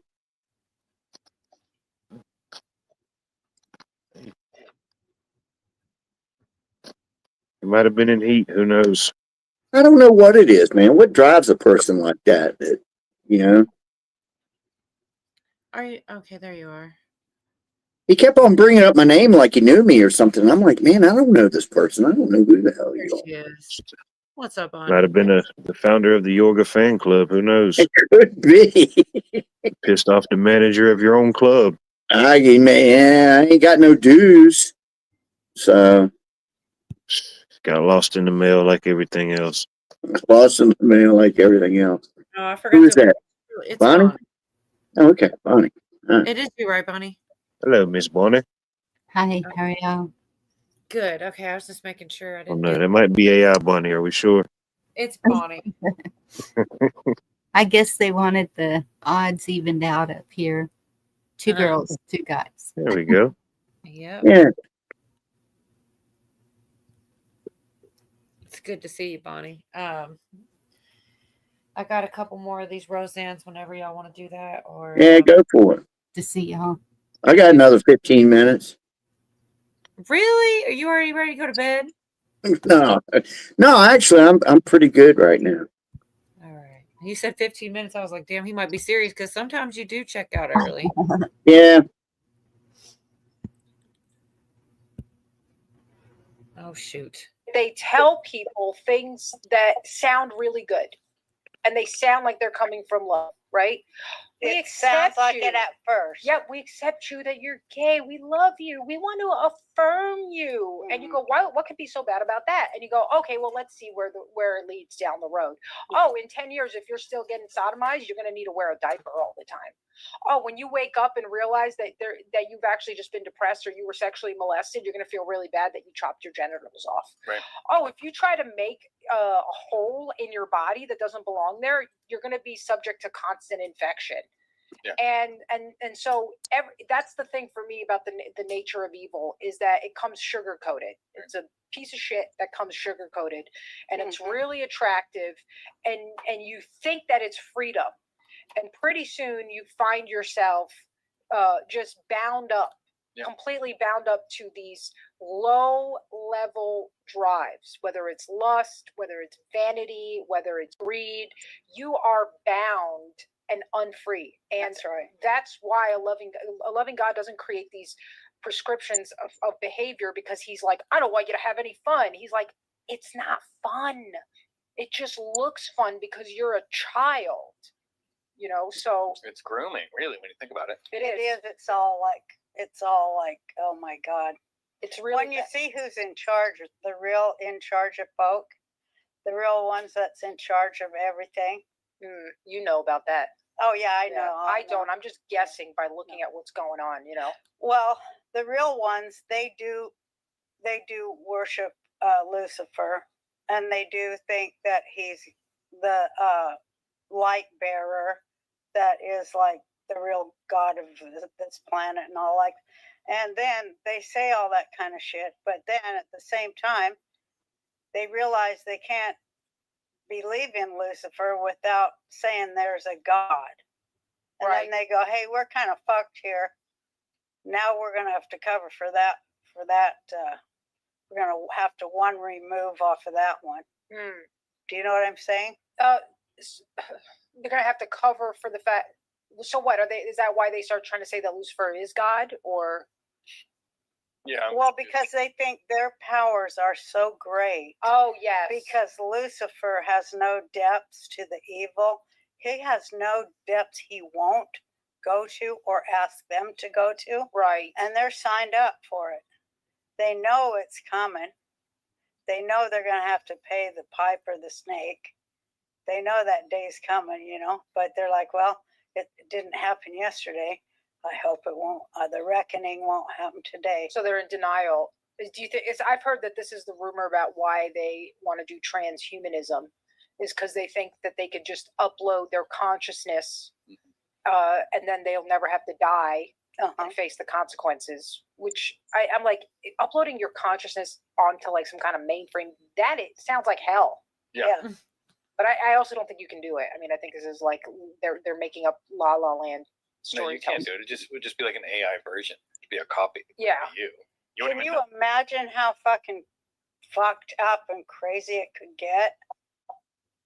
I don't think God's going to allow it. I don't either. And I think there's enough people trying to be good, trying to get to, I mean, especially now, there's a lot more people willing to risk it all to tell the truth, which is really the only kind of measure of true goodness, right?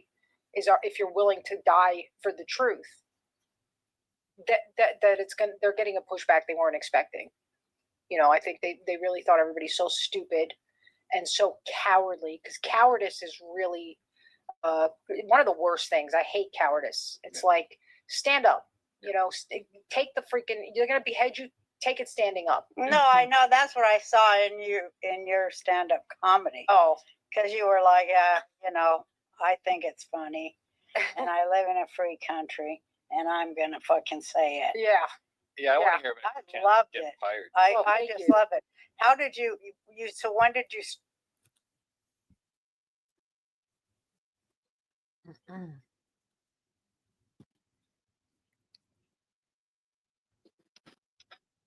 I mean, a lot of people are afraid to speak openly like that about, you know, powers and principalities, you know, and This lady. That's why I mean, there's way more to this world than what we can see. Oh yeah. Absolutely. so much evil. It's just sickening. But that guest, she is beautiful. She's a really likable lady. I didn't know anything about her. Yeah, me either till you showed the clip. No, there's a couple more too. I really like her a lot. But she tries to be offensive, but that's kind of the point. I think they talk about that too, about if we're supposed to be in the most freest place to say the most freest shit, and they're the women comedian, like if they can't say it, nobody can. And I just don't even need to play that clip because that's what happens in like later one of the clips I've got, because it's like they got a good point there. Like your comedians are supposed to be able to say everything. Yeah. No matter what joke you tell at a certain venue, somebody would find it offensive in today's timeline. Oh, she does get kind of offensive. And like she does a lot of Jew jokes, and I didn't put any of those in, I don't think. But she says she wants to say, I did put the parts where she explains, like she just wants to kind of say something about everybody, just say the thing. She doesn't want to be, that's one of my favorite parts is she doesn't want to ever feel like she's got to be sitting in a boardroom. I'm totally ruining it though. But not really.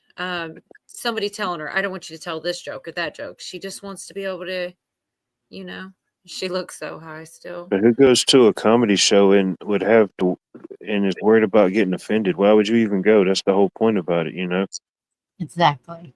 It's like a roast. You're walking in. Yeah, Leonardra. I don't think it's like Leon Arda. Leonardra. Joni, yeah. But it's not just Go ahead. comedians. We should all be able to say whatever we want to say. Absolutely. Yeah. But we have to try and talk in pig Latin about some things is ridiculous because it's not allowed.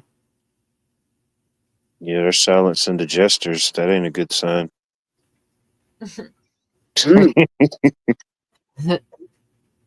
No, but I know now, but that's the thing. Like, I don't know. Some people can handle it and some people can't. Like, I don't get upset when they do white jokes.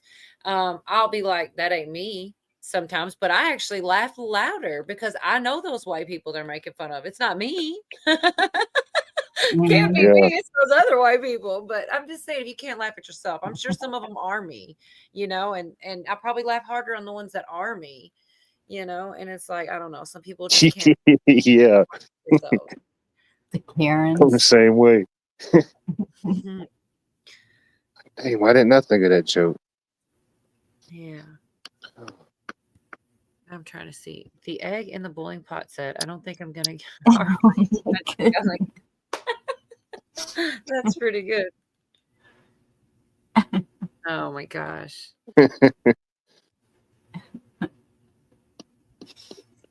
Well, let's see. I think the next one's like 4 minutes. We ain't really saying nothing anyway. I'll do this 4-minute one too. I mean, I hope I'm not bugging y'all. I think she's pretty cool.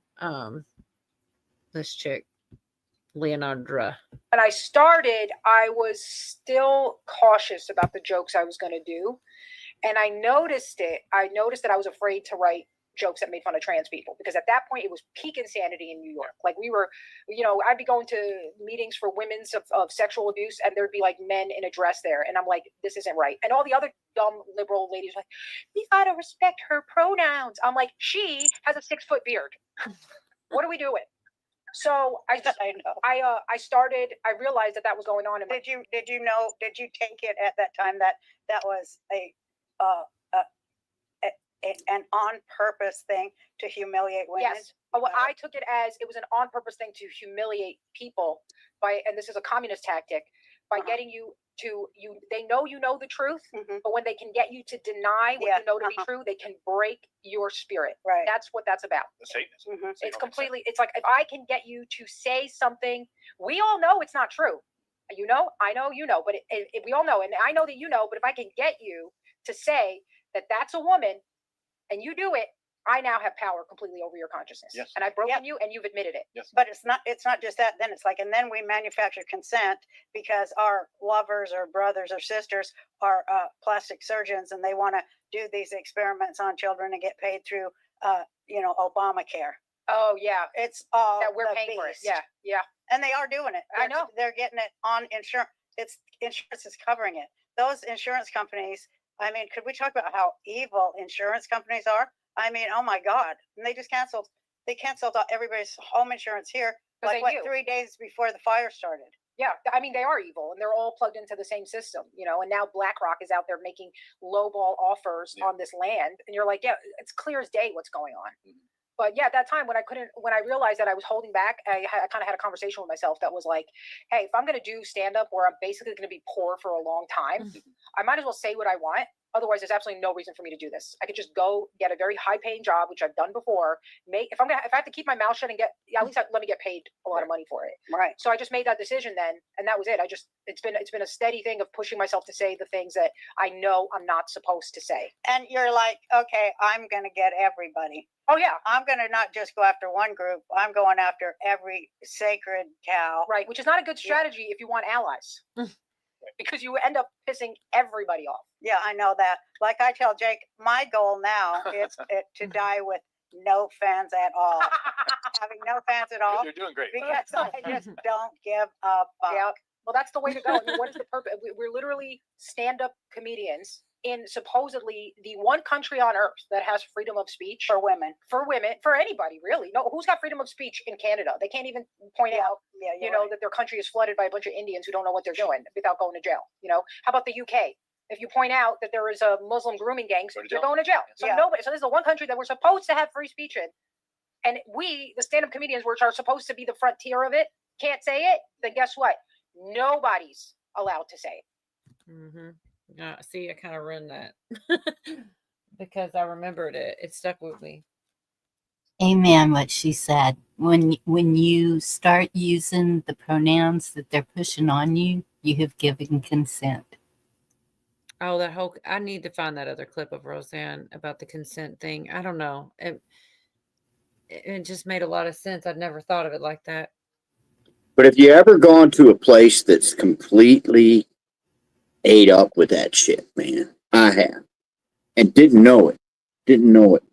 We had the band I was in. We had a really good job up in Rehoboth Beach, Delaware. Okay, and 6-hour drive up there, and that's where Biden hangs out. Right? I did not know this is like a completely gay town, which I don't give a damn what you do. I mean, I don't care. I can fit in anywhere pretty much. But anyway, so I decided since it was so far up there, I was just going to get a room for 2 nights. I was going to get a room, go up there the night before. That way I didn't have to drive 6 hours and then set up and play a gig and everything and drive home. I said, shoot, I'll just go get a room. I had it by myself. And our drummer at the time, this guy named Mike, he's a good old boy. And I mean, he looks like somebody that should be in a Western. He looks like a guy that you'd see in a Western, you know. He's a good old guy, you know. Yeah. So I called him up and I said, Mike, I said, I got a room up there, you know. I said, you know, for 2 beds and everything. I said, do you want to come on up? Because I knew he'd be cool to stay with. He said, yeah, I'll go. So we go up there, you know, we're Rehoboth Beach. Neither one of us know. It's basically like San Francisco on the East Coast, you know. And so the next morning we got up, and that was the day we had to play. It was a Saturday. Beach town. And we're hungry, man. You know, we want to get a big old breakfast.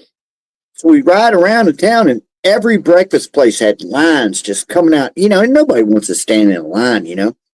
Found this one place that didn't, you know, the place had a lot of people in there. They had an outdoor, you know, veranda or whatever, you know, you could eat outdoors or indoors, whatever. But shoot, that looks all right. There ain't a line, you know. We go up in there, order food and everything, you know, and, you know, it seemed all right and everything. Then we find out that this place is going to have a drag brunch, right? I've never been to a drag show in my life. We're starving. We've already ordered our food, and we're like, all right, what the hell? And these drag queens come out, and they're like flipping these fans, you know, those hand fans. They go, doing this happy horse shit and everything. It was funny because one of them really liked Mike. And I was ragging on the whole time. Well, anyway, we finally get our food, and it wasn't good, and it was just like, God, man, But we just got immersed into this, this really weird scene that neither one of us was used to. And I mean, they would have it like a T-shirt shop. Beach places have T-shirt shops. We go in the T-shirt shop. Every T-shirt had something to do with that lifestyle. I mean, every single one. It was like, my God, man. I mean, the whole place was ate up with that shit, and of course, I didn't give anybody any kind of crap or, I don't care how you live. I don't care what you do. Just don't bother me, with it. But, yeah, that was kind of crazy, man. That was crazy.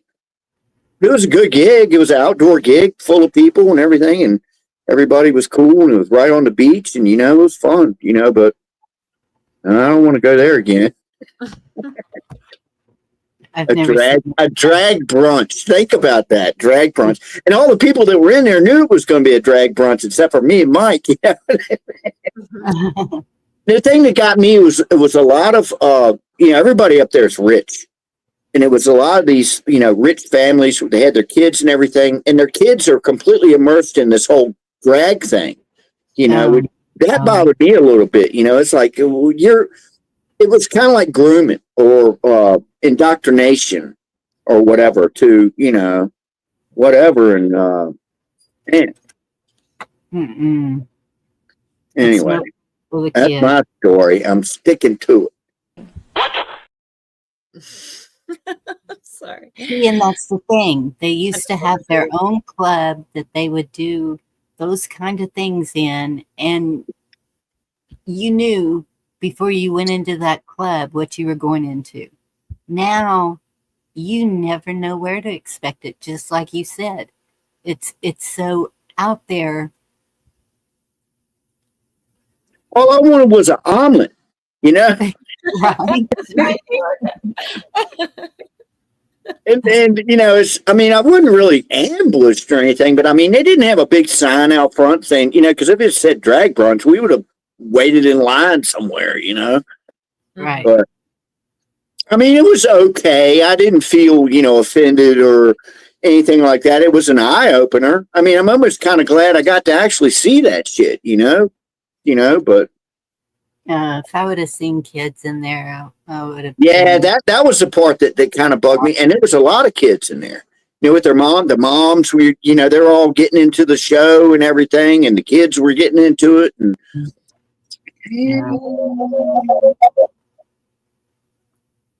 to make it normal to the kids.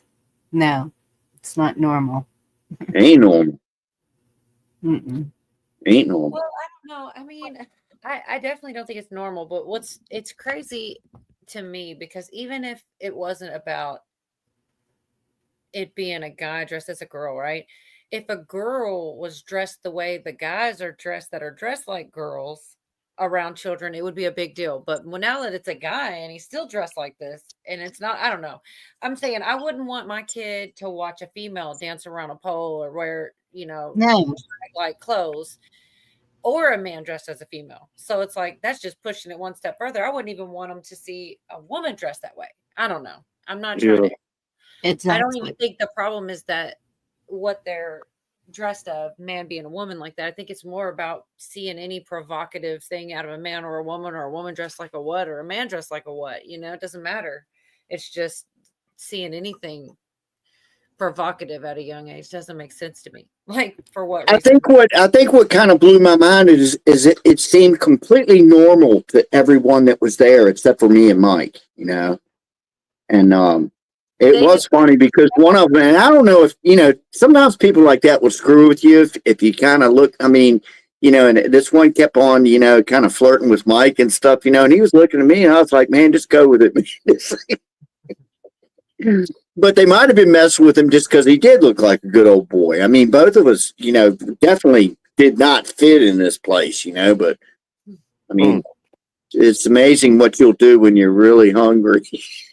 What'd you do for a Klondike bar? I know.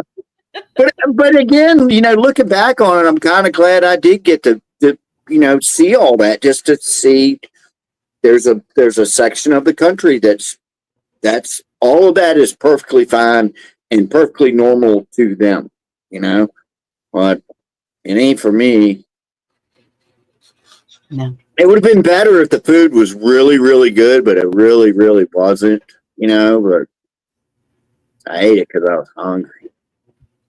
Mm. Yeah. Oh well, that's my story.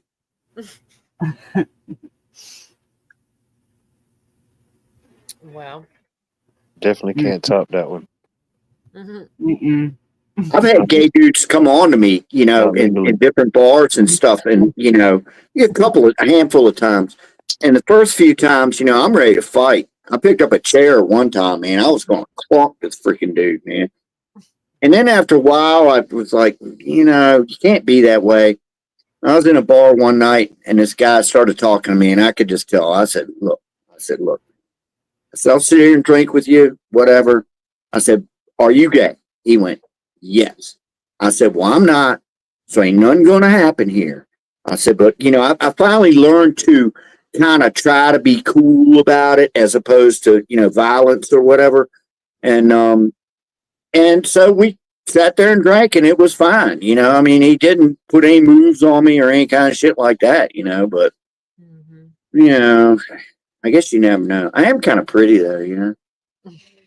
Oh Things my happen. goodness. here, let's do another one of these. Why not? Shit, I can't remember what every single one is. I just know that some of them are deep and some of them are funny. Like some of them, you know, I don't know which ones are which, but Experienced people who hated me because they wanted to be able to do what I was doing and they didn't give themselves permission. But I also experienced people who secretly were like, "Oh God, I want to do what you're doing," and they were like, they wouldn't say anything publicly, but outstage like, "Oh my God, I love you. Please keep going." Because and I get that. I get that. If you're like too, especially if it was other women, like you know, they haven't been beat like I was, so they're not used to it. I'm like, I had nothing on my dad, so let's go, you know. But they don't want that fight, so I get it. But that was nice. At least you're giving me that support, and you're not, you know, you're booking me on your shows, and you know what I'm going to say, and you know it's going to piss off your crowd, but you're still doing it. But that started to change, and I don't think it was just me, but there were people like me who were out there doing this stuff, and then there's enough people popping up going, "Oh my God, thank you, oh my God, thank you," you know, that other people start to get courage and take heart, and now every punchline in Austin is the word faggot. So It's back. Yeah, but We won. but yeah, but What? what? I mean, I do need to play that one before the night's up. I gotta let you know why I think that's so funny. What? It's the way he said it. Oh my God. He is so upset. I feel his pain a little bit. But he's out there too. Calling her whore every second. And so let's see. 35. It's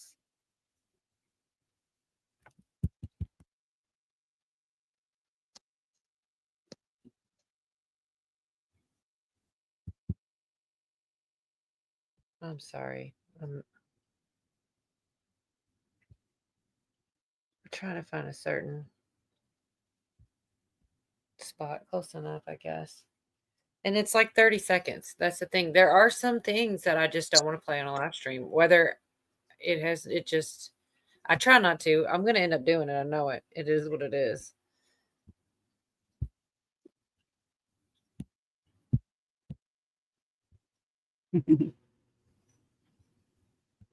because they watch, I don't blame the female comedians for this, because what they do is they watch who's getting rewarded in Hollywood, right?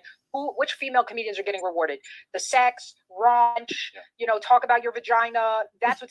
So we're all emulation creatures, you know. So they're like, okay, if I do that, then I'll get to where I'm going, you know. And I was going up there being like, the Rothschilds run everything. I went especially for that part because I think that's hilarious that she will use that as a joke. Let's see. Well, think about the things they can't joke about anymore. Remember Saturday Night Live used to have that section of Pat. Remember Pat? It was, you didn't know if it was a woman or a man, and that was kind of a funny little shtick. And they had Mango. He was the little gay dude. You know, you can't do that anymore. You know, you might offend somebody. You know, get the hell out of here. That shit was funny. Well, I think that's kind of what she's saying is she's bringing it back. She's saying all these people want to do it and they're like, oh, keep doing it. Then they start saying it. And, that's kind of what I hope she's right. Cause I do miss good comedy. Like you remember like it used to be worse almost like Andrew Dice Clay and all that, It was Man, all Don Rickles could make fun of black people, Jews, Polish people, gay people, whatever. He had no freaking governor on whatever he said. And he was funny, man. I mean, if you're a comedian, you ought to be able to rag on anybody out there, including yourself. as long as it's funny, man. Yeah. Yeah. And not just, All right. This is just a couple minutes too. Because I've worked on this stuff and I've done it plenty of times to know that if something really works and they're not laughing, it's because they're retarded. See, You always tell me it's not the audience. It's never the audience's fault. That was your Sage. well, that's when I'm acting humble. Oh, it is Well, their fault. No, sometimes. it can be your fault. It Like, can be your if- fault. Come on, if I'm just dicking around and I'm Yeah. trying to find something and they're not laughing, I won't let them know that I know it's my fault. But I'll know it's my fault. Yeah. But I'm never going to know that on stage because the minute they smell blood, Yeah, they'll come they'll and come play at that. you. But yeah, there are times, of course, I'm like, I didn't prepare to do this. But when I know something works and I've done it enough times and they're not getting it, I'm like, it's your training. Because I've done, I'm telling you, I've done jokes that like kill every time. But I remember I had to do a gig in New York a few months ago, and one of the punchlines is, "Oh, come on, they're black." And as soon as I said black, in quiet. Oh, like that's so like great. you could hear, if a piece of hay were to float through, you Uh-huh. could hear it. And I just stood there and looked at them. Oh, you and said, did. I know. "Oh, you guys are gonna pretend like you don't know why that's funny?" That's just What like, was the joke? well, I say this joke. I have this joke online where I go, we have all these new migrants coming in. They're coming in from Africa and Haiti, and everybody's still saying the same thing. Oh, they're coming for our jobs, and I'm like, they're black. Everybody knows why that's funny. Yeah. And the fact that you're offended because you know why it's supposed to be funny. Which is the best. That's the best. Well, offensive joke. should I back off because you decided to get hurt in your feelings? By the way, none of you are black. It's like Indian women, Chinese women, some Jews, and I'm like, none of you even hang out with black people. No shit. No shit. That was my point exactly. Always. Like, what the fuck do you know? Exactly. What the F do you know? I don't know. There was just there was an art to it. Like if you are just, it's like people can tell the difference too. If that's what you're really trying to do, then you're not going to be able to. If you're just being funny and you make fun of it from all angles, then it's kind of crazy to not let somebody be funny sometimes. I mean, you gotta laugh at something. Like I said, I laugh at shit about me, about things that would describe because it's funny. Oh, Right. yeah.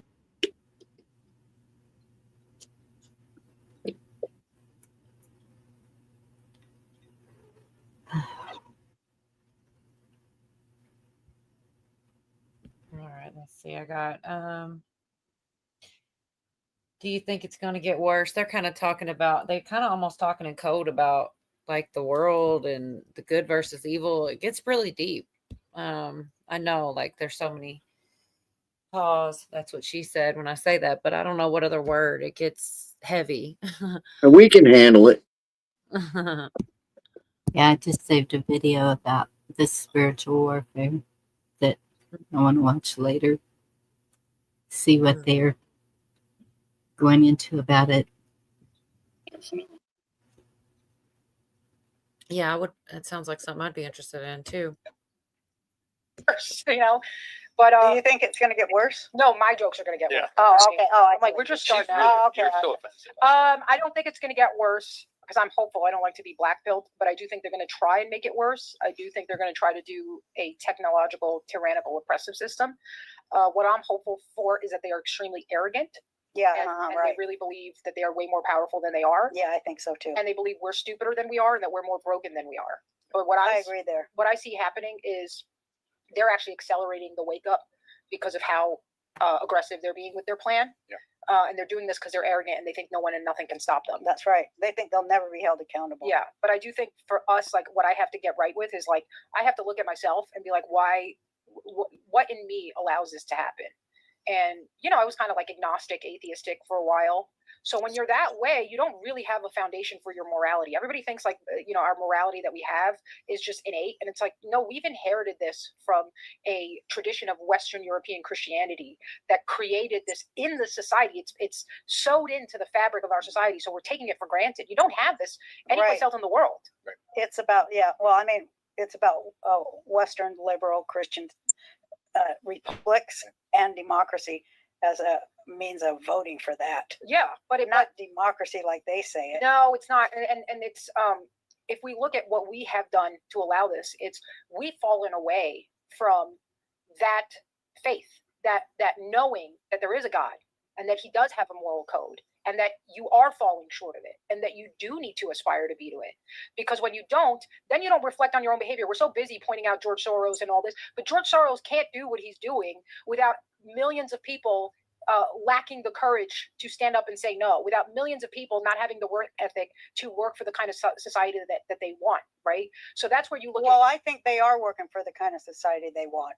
George Soros, yeah. Yeah, I'm talking about us. I'm talking about none of us works for him. But that's what I mean. But maybe they do. We don't work for him, but we also don't work for ourselves. That's true. We let them. We're letting somebody else. We're like, let somebody else. So our desire for comfort and luxury and fun and easygoing has made us weak. Yeah, that's so true. Yeah, I really, like I said, some parts they're just like having a really deep conversation, and I thought it was a good one, to be honest. Yeah. Like it's worth thinking about all the things that they were talking about. But yeah, there's not much more. There's one part that's another short part, but then there's one part where she talks about men and she like kind of psychoanalyzing Roseanne for a minute, and you could tell Roseanne's kind of like, damn, you're right. It was kind of a deep thought that she had. But that's true. It's true. A lot of the comforts and stuff we use today is taking us or denaturalized us in a way, you know what I mean? Mm-hmm. Think about it.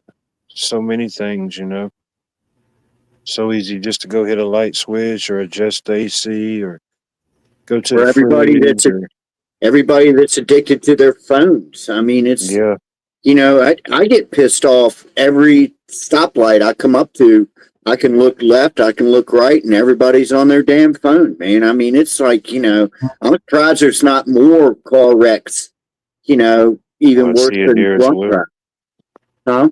I see it here as well. I see somebody driving crazy and go around them, and I look at them. I say, yep, they were on their phone. I knew it. Yep. More times than not, that's the case. And my girls don't just let it go at that. They honk. They tell them to hang their phone up. They're sitting there pointing at them. They go ballistic.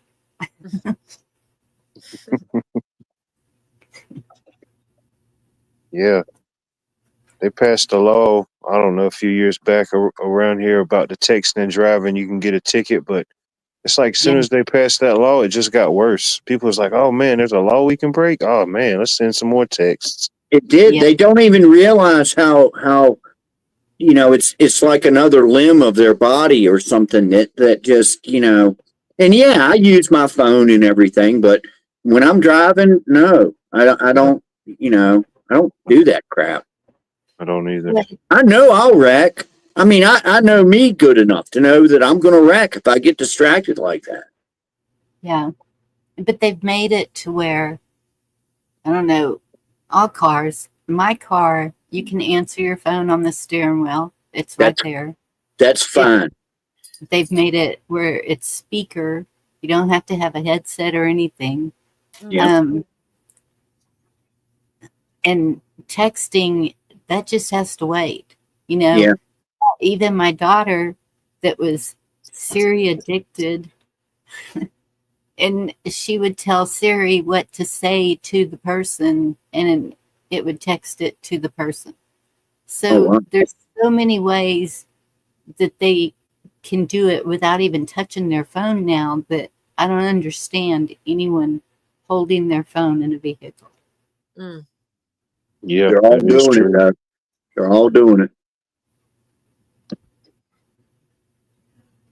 And I feel good because I preach to my kids about that, and they don't do it. And thank God. If they are, I don't know about it. But but they don't do that crap. And I think that's why the girls are the way they are, because I've told my kids, you know, okay, I may be from the Stone Age where we didn't have a phone in our car. If somebody wanted to get a hold of us, it was eventually we would be home and they would get a hold of us. Landlines. Yeah. Or it was an emergency. I've seen where DPS will find you. If they know, you know, you're traveling to another town or something for groceries, the DPS will have your license plate, your vehicle description, whatever, if it's a dire emergency. Yeah, or back in the days when you break down and you got to hoof it to the next payphone. You know, I mean, that's just how it Yes. was. We didn't think anything different of it. You know, it's just that's Right. the way it was. Yep. Payphones were everywhere, man. You hardly ever see one anymore. Yeah, before. I mean, By design. yeah, I don't like it that there's not, there should still be some kind of, there should be like another extra, I don't know, like a more, maybe not a payphone like the old school, but some kind of, At least a 911 phone yeah, where it's you can weird call to for an say that. emergency service or something. Yes. Right. I don't know. And then, I mean, you could, it's just like, because if you're, if a big thing happens with cell phones, it's probably going to, it's like you would just, oh, ask somebody else. So if it happens to be everybody's cell phone. So yeah. But Mhm.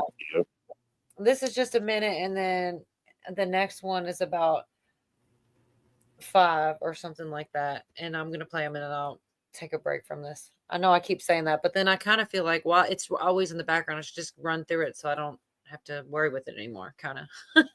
But it is good. I think it's worth it. This one's a short one and the next one's like 5 minutes. Or you can make a sense of humor that mocks, let's say, something that is noble.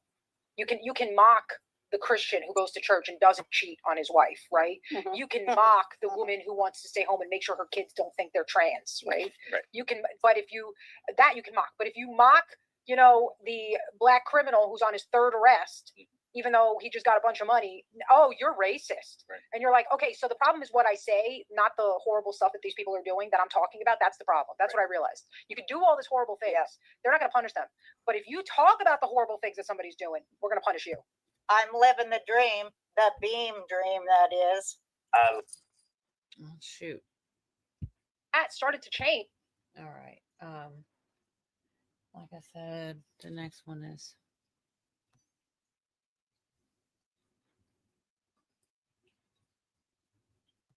further. Let's see.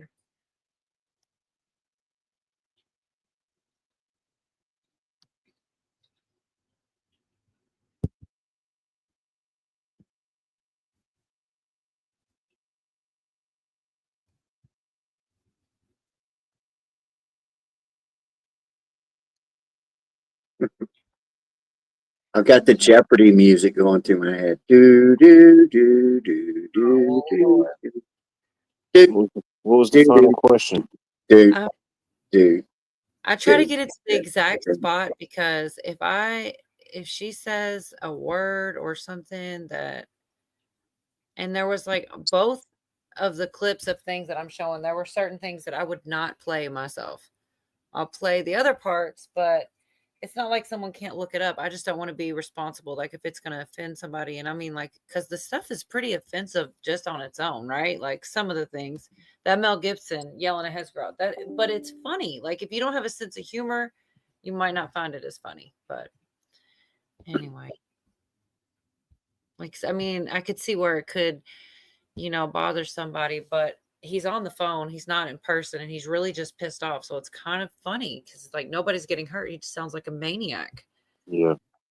Anyway. World who's doing all this stuff. To me, I experience it like, because I've had experience with psychopaths and sociopaths, and this is their behavior. And that's everyone in power, right? Everyone in power. Are you saying everyone or all? Here's your 2 choices. Yeah. 99% or all. Those are your 2 In choices. power, I'm going to say 99% because there's a couple of people who really try against it, but they end up not getting the real levels of power, Right. like levers of power, right? But they are elected in some places. But So all of them. so pretty much all, right? Okay. Everybody who's in charge. Yeah. But there are also like what I like to call call stoner psychopaths. These are psychopaths who just don't have enough ambition to get up to power. So they like work on ripping you and me off. You know what I mean? They like tell us they love us, and we're like, okay, I'll give you this $50, and that's enough for them because they have no ambition. You're like, right, the low level psychopath. I'm like, at least can I get a psychopath who wants to run a Ponzi scheme, please? Like, right? You're running a Ponzi scheme on me. I don't even have any money, But what they do is they create the very problem that then they tell you they need to solve for you. Exactly. There was no problem in the first place until you came around. Yeah, they were like, you're a little fat, and you're like, oh my god. They're like, don't worry, I'll help you get unfat. And you're like, who says that? Well, I mean, a psychopath. I'm giving you an example. About them. Oh, right. They'll start to make you think like something's not right with you, and then they'll be like, well, I'll help you fix it. And you go, I didn't fucking have this problem until you said something about it. No, they always come at me in a different way. Oh, let's hear it. What's your way? Well, I'm still trying to figure it out, but it is that they're all infantile. That's one thing. So I feel like all the infantile men who've fallen for me or whatever the fuck they thought they was doing. Infantile? You mean like they're not running their own life? They're not men in their own life? Well, they just need a mama. Yes, I was gonna say that. Yeah, they need their mama because they don't want to have to fucking work or nothing. Yep. Oh, I know those. You also dated a black guy? Well, in my earlier times, but all the white guys don't want to work neither. I know, I was just making a low hanging fruit joke. Yeah, but no, you know what it is, and this is why you and I get along, Roseanne. We just met. This is why we get along. These guys like this, they see women who are capable, right? So I'm not on your level anywhere near there, but I had enough. Again, I get low ambition men, right? They're like, I want to scam someone who makes $150,000 a year. You're like, set your sights a little higher. Yeah. But they see that you can do it. And then we're so capable. I'm so used to taking care of people and helping. And I know my own ability. So I'm like, all right, I'll help you. So they get immediately attracted to that. Again, it's like a child with a mother. Yeah. And then we get sucked into it because for me, I don't know if this is you, but for me, there's a hole from my early upbringing that makes me think I'm not worthy and I don't deserve. And I didn't even have words for that. I was just like, this is reality. Right. So you're looking for the one fucker that treats you like shit because that's reality. That's reality. And you also think it was because of the past. Yeah, but it is. Yeah. And then you think this is all that you're going to get. So be happy with it because nobody else is going to love you. And at least you got this, right? Yeah. So whatever they ask for, it seems like nothing in comparison to the fact that you're running a scam and getting them to think that you're lovable. No shit. That's what it is. I never thought I was lovable. Exactly. I knew I was. So you're like once they got to know me, they'd see that bitch ain't. There's nothing lovable. So the whole time that they're conning you, you think you're the one who's conning them. That's why you get them. Right. You're like, oh, they're not even gonna know how fucked up I am. No shit. Oh yeah. Yeah. What? Oh yeah. Like how gross and repulsive I really am. Yeah. They don't know, and I don't know how long I'm gonna be able to keep it together. So, what do you need? Money? No problem. And then you start to kind of, as you heal and you grow, you go, what the fuck? I don't deserve this. You're a real piece of shit. And then this is why I talked about where it's real easy to look at what a piece of shit they are. You can't do anything about that. You have to look at what did I do? Shit you are. Well, to keep bringing that shit into your life. life. But why? Oh, the other real thing is, why do you think you're such a piece of shit that you just deserve this? And what am I doing to myself? To me, it was I'm just living reality. That's how it goes. Well, she totally psychoanalyzed Roseanne. And she's like, wait, yeah, you're right. That's pretty good. But that is spot on. Yeah, if you've been through something, and for some reason it seems to be more so with women, that we're the ones that always carry the baggage, it seems. Does that make sense? Mm-hmm. And so having the low self-esteem comes with that. And people with low self-esteem usually do become comedians or something like that to cover their insecurities, depression, anything that they may be going through. Look at Robin Williams.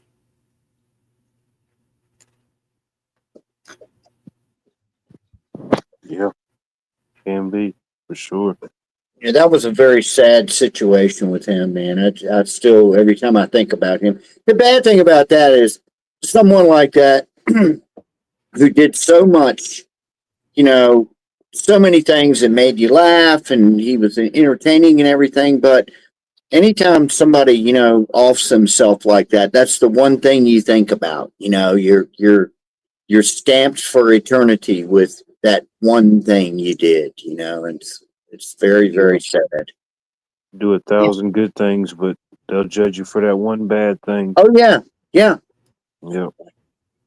Not that you were seeking acknowledgement for those 1,000 things, but why are you here to cast judgment and the final decision for my one bad thing? Yep. Where were you to acknowledge all the good that was done in the process? Mm-hmm. You're right. Yeah. I think it was Bob Marley that said, everyone has the ability to hurt you. You just have to find the ones worth suffering for.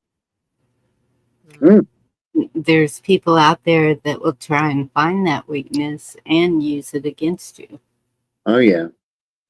Going along with what they were just saying about relationships, man, you guys have no idea how many guys I've known throughout the years and musicians.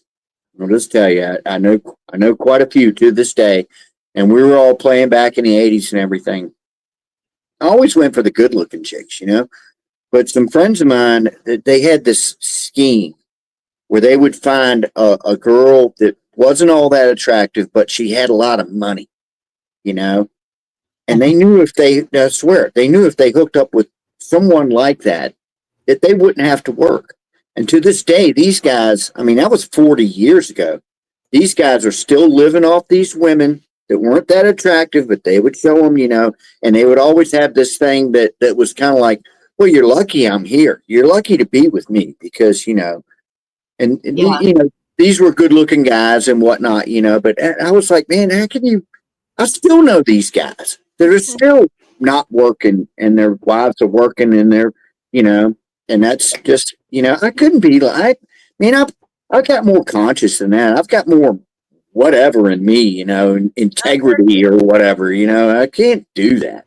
It's been kind of pointed out about Pete Davidson. Like the women he dates are always like he dated Kim Kardashian, Ariana Grande, like all these women that make more money than him. And like, he's all right. He's Pete Davidson, but like, he's not like, I don't know. It's kind of like he's one of those guys that dates all these, he goes with It's the definitely not a good list to have, his list.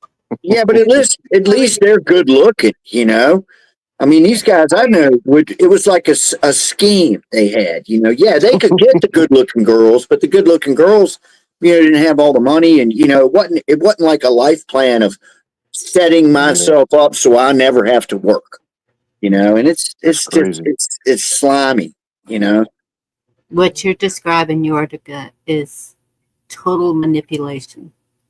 Oh yeah. Oh yeah. You're lucky I'm here,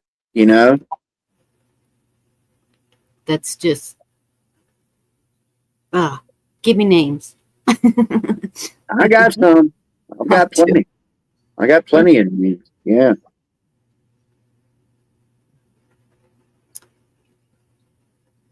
Just the way it is or was or whatever, that just ain't me. It ain't me. I'm happily single.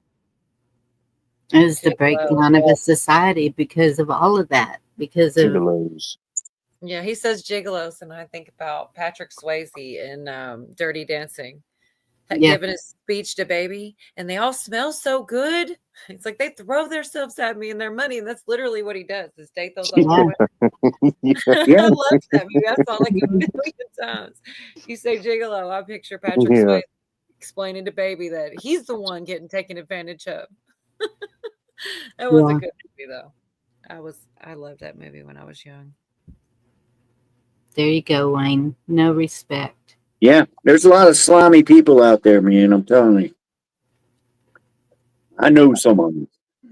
That's where have the morals and values gone? No. They're gone. Not completely, but a large portion. Yeah. I read an article, goodness, it might be a year ago now, that it was the takedown of America because of no morals. It was like the lack of morals was the takedown of America. And it's kind of true. Not only because of everything that they've shoved in our face and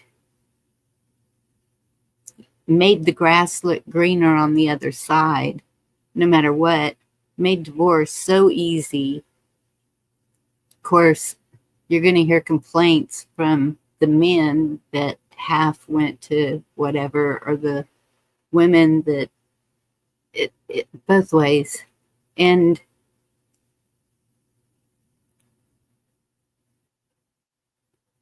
they just made it to where I mean, we all saw it change. Well, probably not y'all. Y'all are young. But when they started putting everything on TV, in the commercials, in the soap operas, in the movies, in the everything, just like it was normal everyday life,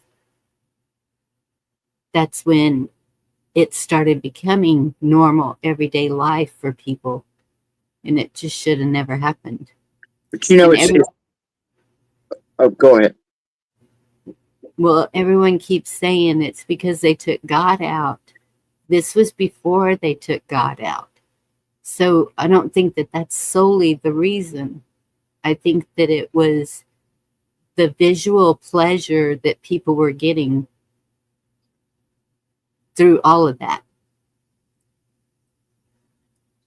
It's funny that you brought that up, because I just the other day ago, I was thinking about this. It's something I hadn't really thought about before.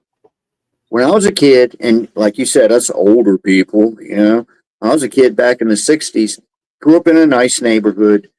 All the parents knew each other. They would all socialize and everything. I mean, now it's not like that. You know, you move in somewhere and you're lucky to meet your neighbor, you know. But anyway, back then it was like that. And I got to thinking about it. Not one family in their neighborhood went through a divorce. Not one of them. Now, they might have wanted to, you know, but back then that was taboo, man. I mean, yes. Not until, you know, like the 80s and stuff, it became a normal thing.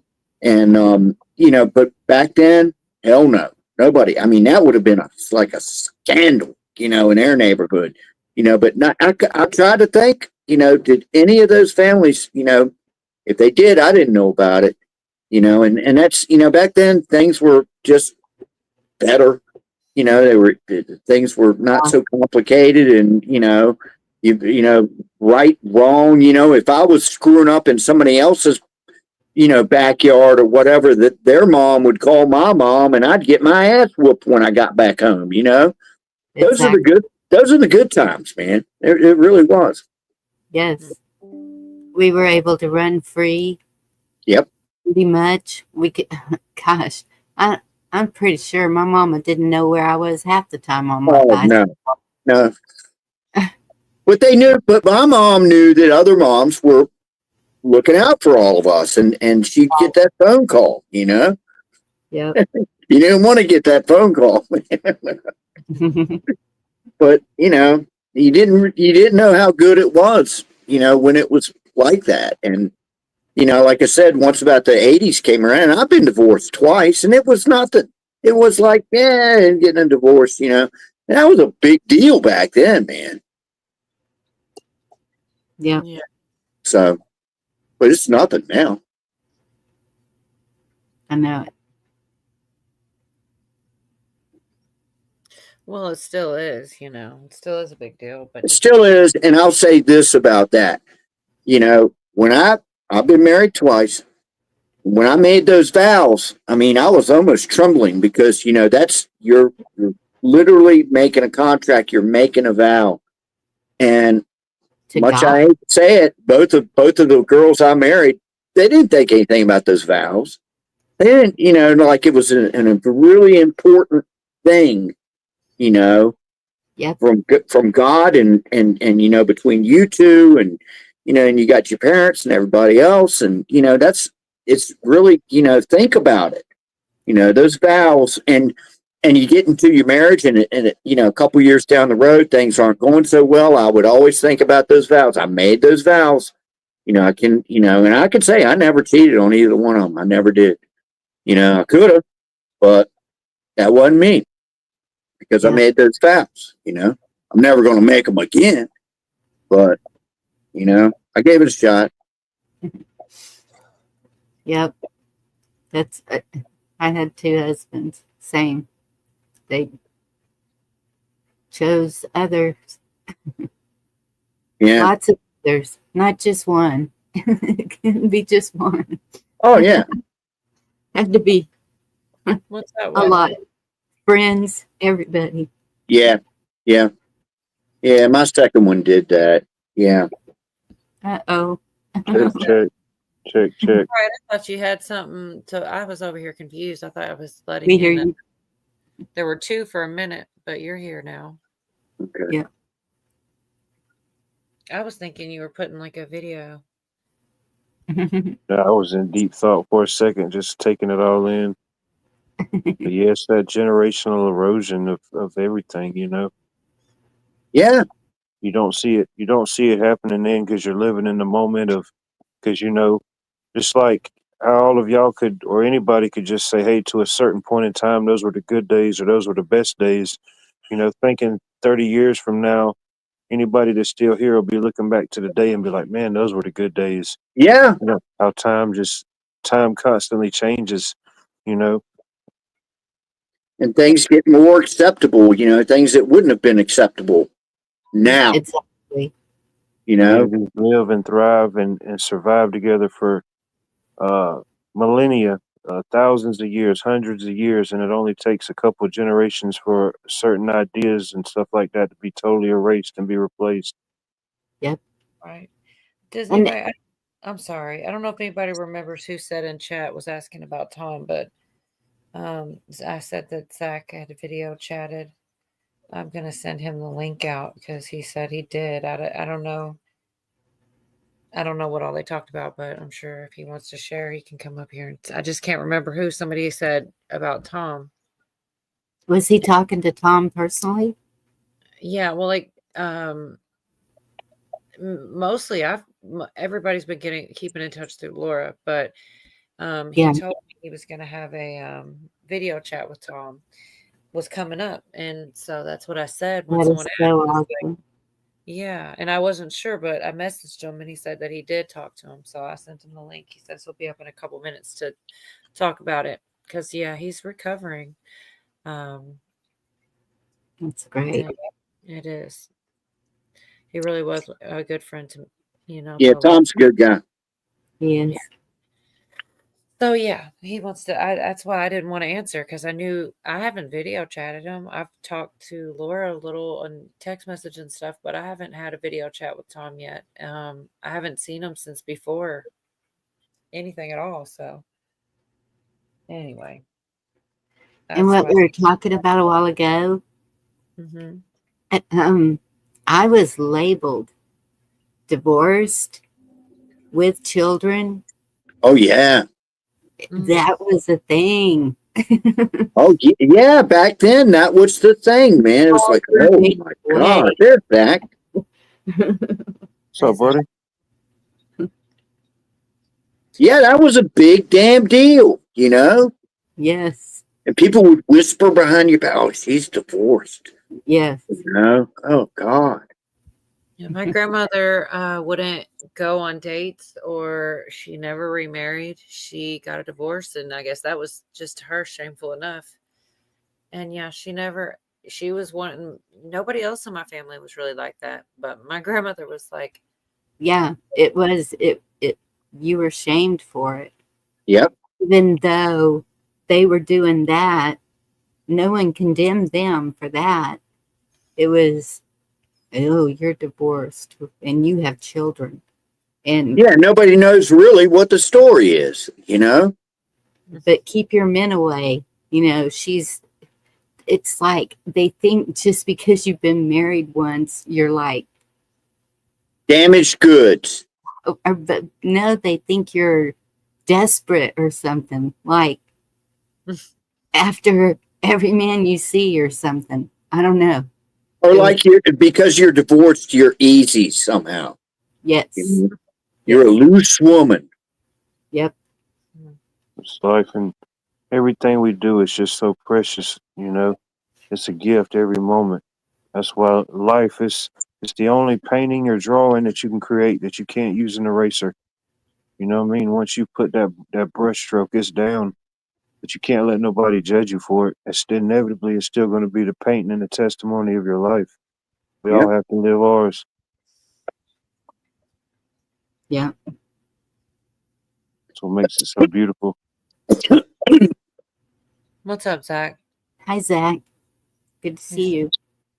But, I got to video call Tom for 4 minutes yesterday. He's in rehab. Unfortunately, he looked so tired and exhausted, but he's getting better.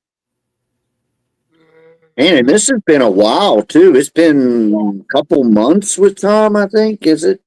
Yes, it was November 3rd, wasn't it? It started wow. in more. It was more dire conditions at the beginning. You know, he was said Yes. went in ICU, and he left and then went back one time, and then now he's like he's almost to the finish line, going through the rehab too. Yep, You know. on the mend. That's Yep. so awesome. Thank you, Lord. Laura's such a good woman. He's got such a good wife, and like that's probably that's probably why he's doing so good. But yeah, I'm telling you, that has something to do with it too. Is the healing process, having someone there that you know cares is golden. yeah, for sure. No. Thank you, Zach, for letting us know all that. Much appreciated.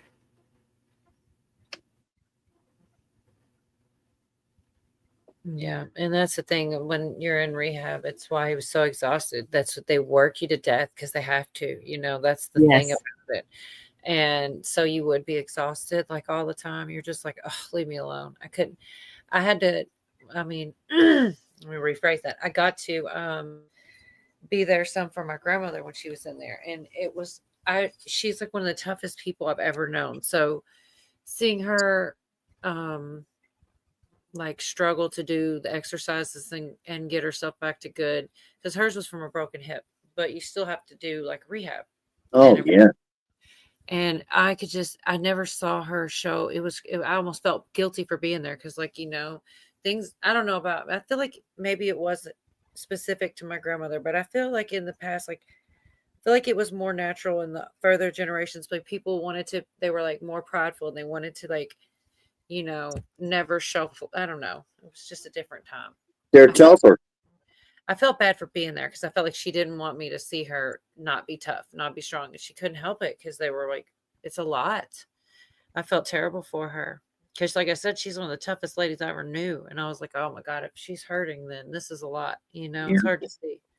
And like thinking about Tom, I mean, the worst place to get any rest is the hospital, man. You ain't going to get any rest in the hospital. Yeah, they'll come and bother you. But yeah, I'm super glad that he's getting better because it has been a long time, Yep.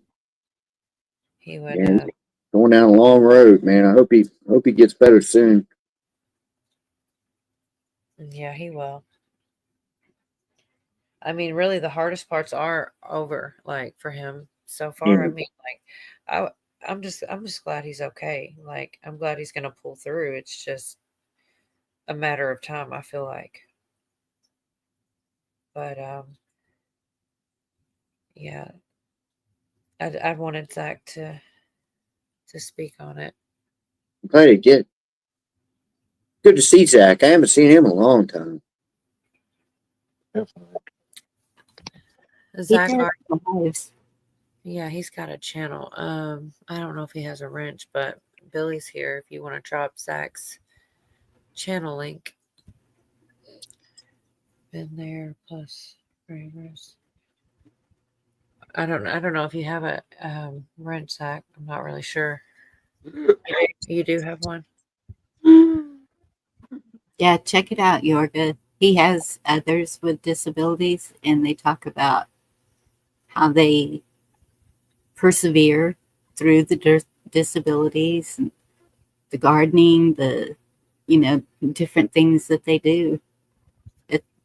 It's really good. I listen in a lot, Zach. I mean, not talking chat a lot, but I'm lurking. Yeah, I hate that PT though. I've had to go a bunch of times. Physical therapy. I mean, one of the goofiest ones is I broke my pinky and I had to go, God, I guess once a week for like 6 weeks or something, trying to rehab my pinky. I hated that stuff, man. I had a shoulder, broke my foot. Seemed like there were some other ones too, but yeah, that PT, man. The first one was good because I had this really good looking chick, and she was like laying all over me and stuff, So I actually looked forward to PT then. And then I got like an ugly guy the next time, and it's like, I don't want you laying all over me and stuff. So. Yeah. I was gonna do it too. I'm glad I wasn't the fourth one to drop your link there, Zach. We all took forever, but then got it at the exact same time. I almost did it, and then I started seeing it popping up. All right, I can click on it now without it doing anything with this, I think. They wanted to send me to rehab or physical therapy or something, and it's so far to drive from here to anything like that. And everybody was working. It just didn't work out. And so I kind of had to do it myself. And I just kept setting goals for myself of things that I wanted to be able to do again. And it's hard. It takes a lot of work. And I probably wasn't as strict on myself as they would have been, but at the same time, I was looking forward to doing those things. So that was my drive. Yeah, with me, that's when I was still working, and I had to go because of work. I mean, it wasn't like I couldn't not go. I had to. So, and that kind of sucked. Yep. I saw my son when he had knee surgery, and it was like a week later, and I was out of the car, and here they go running behind the car, and my son's like, and I'm all, it's only been a week, and you've got him running. What are you doing? I couldn't believe how fast they get you moving. Have you ever had a stress test? I had one of those one time, man. I thought they were going to kill me, man. Really? I'm like, if y'all think I'm going to die, it's going to happen now. They had me on this treadmill, and I'm about to die, and then they throw you up on a gurney, and then they check your heart while you're about to die. I was like, man, I never want to take one of them again. That sucked. That's the point of it, to see if your heart can handle it. I guess. It's crazy.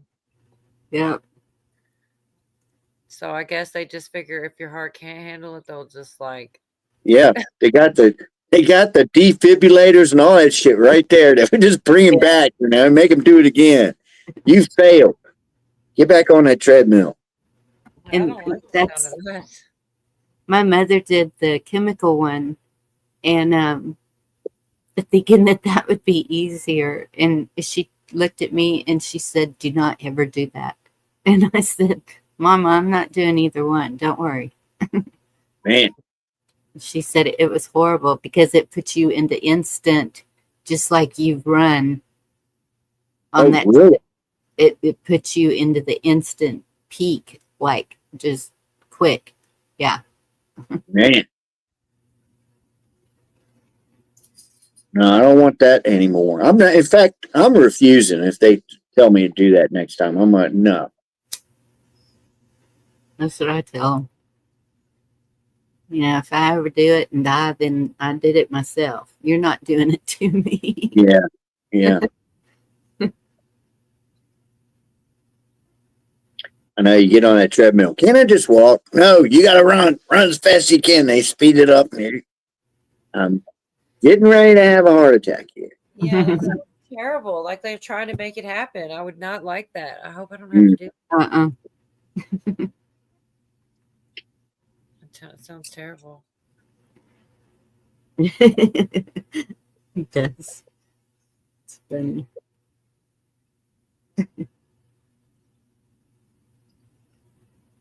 All right, y'all. Well, I think I'm going to blast off. Been, what, 2.5 hours, something like that. That's about all I'm good for. Y'all take it easy. It's been great hanging out with y'all. Good seeing. How do I do it? You again, Zach. All right, man. Well, y'all take it easy, and I will talk to y'all soon. You too, Yorga. Take care. Love y'all. Bye. Good night. He was too quick. I was going to do one. I can't. I'm not mean enough. I can't say any of these to an actual part. I can say this one. Because it's not mean, but yeah. It's funnier. The what is funnier if I could find the clip that he does that in. And it's not so much him, but the guys in the radio show talking about it are actually funnier. They make it funnier because they talk about it and just joke about it as it's happening. Yeah. But I got to be careful with that too. I'm telling you, like, there's something offensive in everything. It's like, it's impossible. I think the thing is, it's funny. It's like, I don't know. You feel like a certain level of offensive is okay, like cuss words and stuff. I feel like, I don't think I played any, but there's some See You Next Tuesday. There's some really bad words in there, but it's kind of hilarious because he's losing his mind and he's like screaming and he sounds like a lunatic. And it's like, I don't know, you almost feel sorry for the guy because she's like all calm and it's like she's setting him up to, this is Yorga's fault. And I never did hear what I wanted to get was the clip he was talking about, which was Mel Gibson saying, "You whore," or something like that. And I looked for it. There's like 2 or 3 hours. Still, I haven't, because it's not just straight up him and the phone calls. It's like 3 different tapes and it's this radio show laughing and cutting up and playing different parts of it. So that's where I got that. What? I think it's hilarious. Because when he says it, because he's so mad, she's like saying something, she's all calm, and he's like, what? He's so mad. But also, I don't know, kind of reminded me of Johnny Depp and Amber Heard, right? Like they had all these tapes, and the difference is though, Johnny Depp kept his cool. Like he made her look like the lunatic by just being like, what did you say? I didn't do that. And she's like, yes, you did. And then like, I don't know, one time she's like trying to explain the difference between hitting and punching him. It's like, okay, well, I can't believe you just said that. Like, and you're supposed to be getting him. Like the girl with Mel Gibson was better at it than Amber Heard was. I'll say that. She was all sweet and innocent sounding.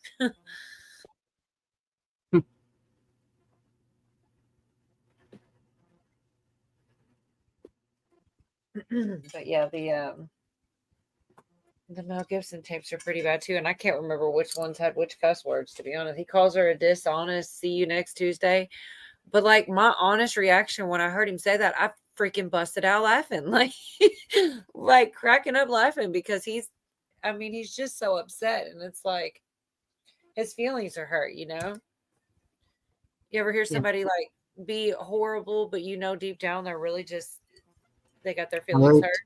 Yeah. Oh yeah. It's kind of that, but and I feel bad that I laugh at it, but I think we've all been right.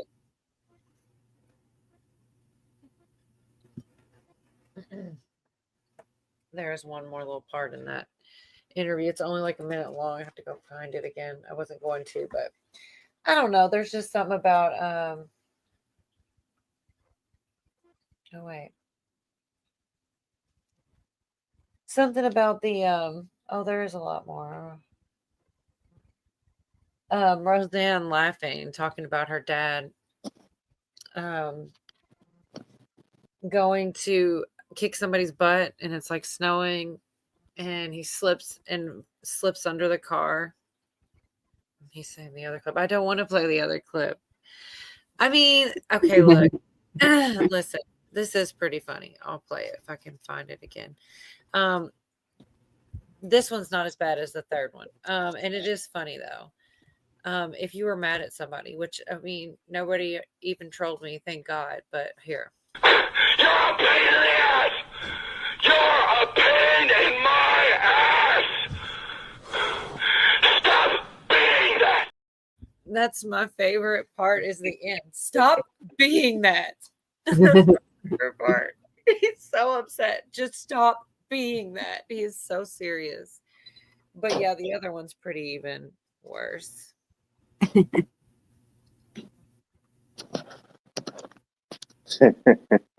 Stop being that.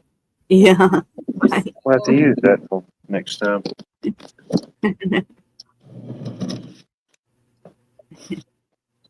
But I'm never even upset with anybody. Like I don't know. Even when I'm like going back and forth and I don't see eye to eye, I'm never mad enough to say all that. Like strangers on the internet, like total strangers, maybe get on my nerves like in some other setting, but like I don't know, it's different around here most of the time, you know? I don't really get mad at anybody. A lot of people will agree about most things, but there'll be that couple things that you just know you don't agree the same things, but it's not like the end of the world either, but I'm pretty and my friends have done it to me though. They kept telling me, you need to speak up for yourself. We're going to teach you how to become a capital B. And I was like, no, I don't want to be that. But at the same time, I don't know if it comes with age or if it comes with just tired of being a doormat. But I speak up now. If something isn't right, and make sure they get the point. And you don't have to yell it. You don't have to pop a blood vessel over it.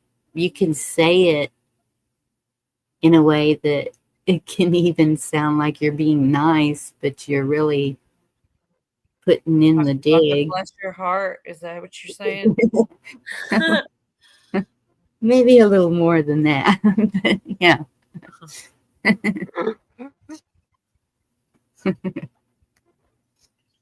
It's funny because like I really almost never mean it that way. If I say it that way, I'm gonna say it with such a thick sarcasm. You're gonna know that's how I meant it. Otherwise, I really don't. It makes you not want to say it and be genuine because people are gonna think that you're not. Yep. Yeah, that's kind of what he did in there a couple times.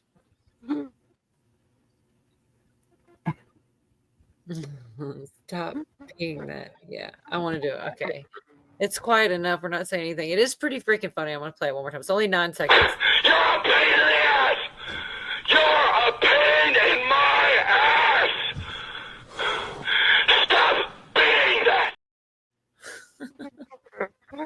With your X-rated pictures up there.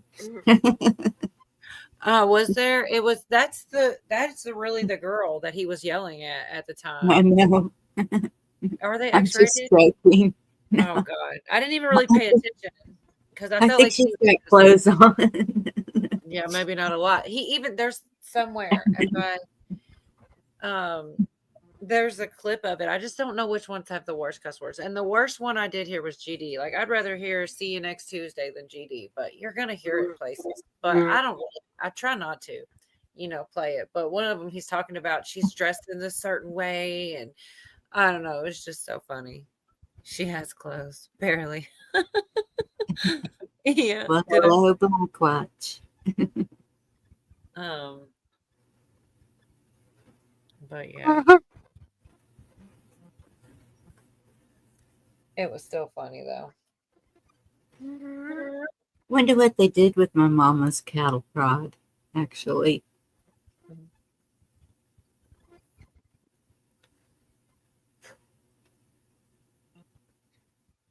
Yeah, I forgot there's a little bit more. Actually, I didn't even realize, but it's Roseanne again. Talking about, well, skipped over some of them, but like I said, that one, it's really just her laughing. But it's just such a cute, because she's really just cracking up, remembering the story about her dad. But it's just like, 20 some seconds, it's not worth. The other one, she's talking about the evil people needing to be removed and stuff like that, and it's pretty good. I just gotta look it back up. Were you about to say something, Zach? No. All right.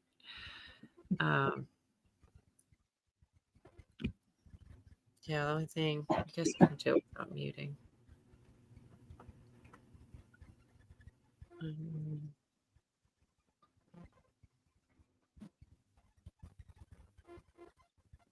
Yeah, Christmas. I think it was Christmas. I kind of had to sit down with my kids.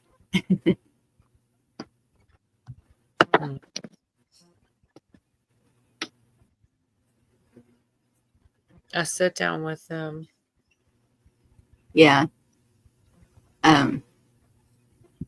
They were getting a little too uppity to telling me what I was supposed to do. And so I just had to sit them straight and tell them, I'm the mama. Remember that dinosaur? Not the mama. Yeah, not the mama. I do remember. With the rolling pin, hit you on the head. Dinosaurs, not the mama. I don't know why I remember it, but I do. I am the mama. All the grandparents have gone now, so that's me next, not y'all, me. And you're not going to talk to me the way you've been talking to me. It's going to stop right here now, or we're going to have an issue. And they were all just sitting there quiet, just looking at me with big eyes like, uh-oh. Yeah, message received then, I hope. It was. They've been awesome since then. So hey, I need to go, but I just wanted to come update you guys on Tom and hang out with you for a while. Have a good night. Thank you, Zach. Thanks for coming up and letting us know. I appreciate it. I wanted you to tell it anyway. You have a good night too.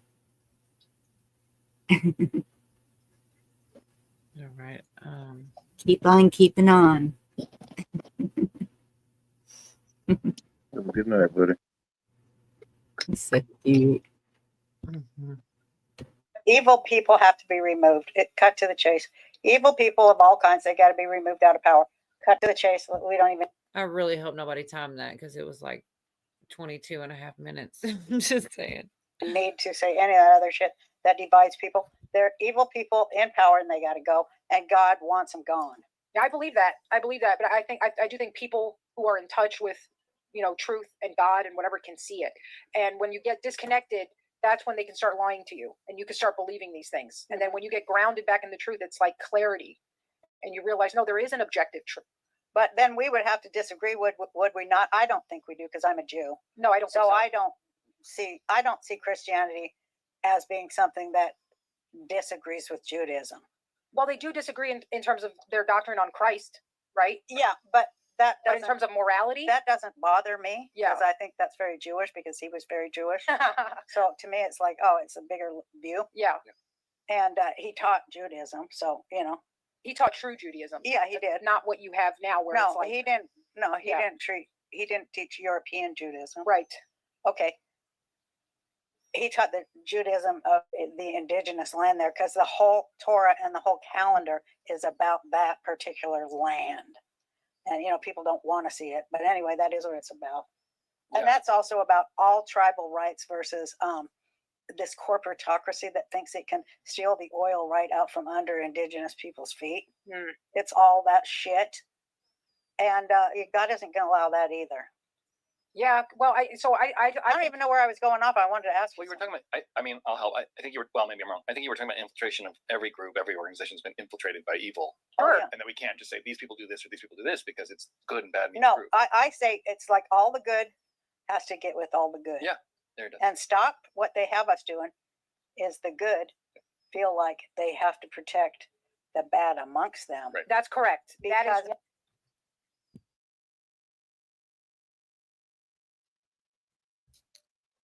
But wasn't Jesus against the Torah?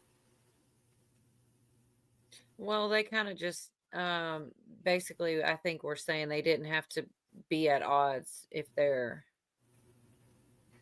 don't hold it against each other.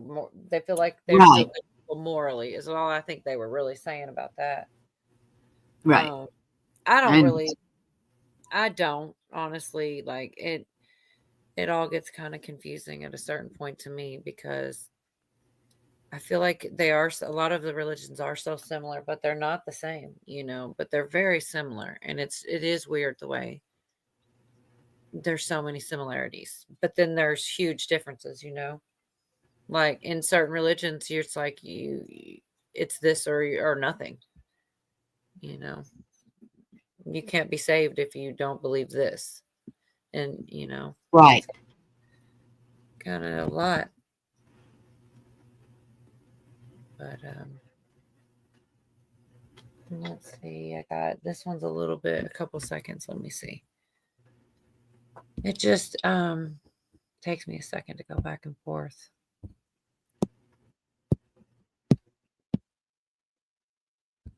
And I guess that's where I have a different point of view. It's not a religious point of view. It's just from what I've read, when he was on the cross, he forgave all. Mm-hmm.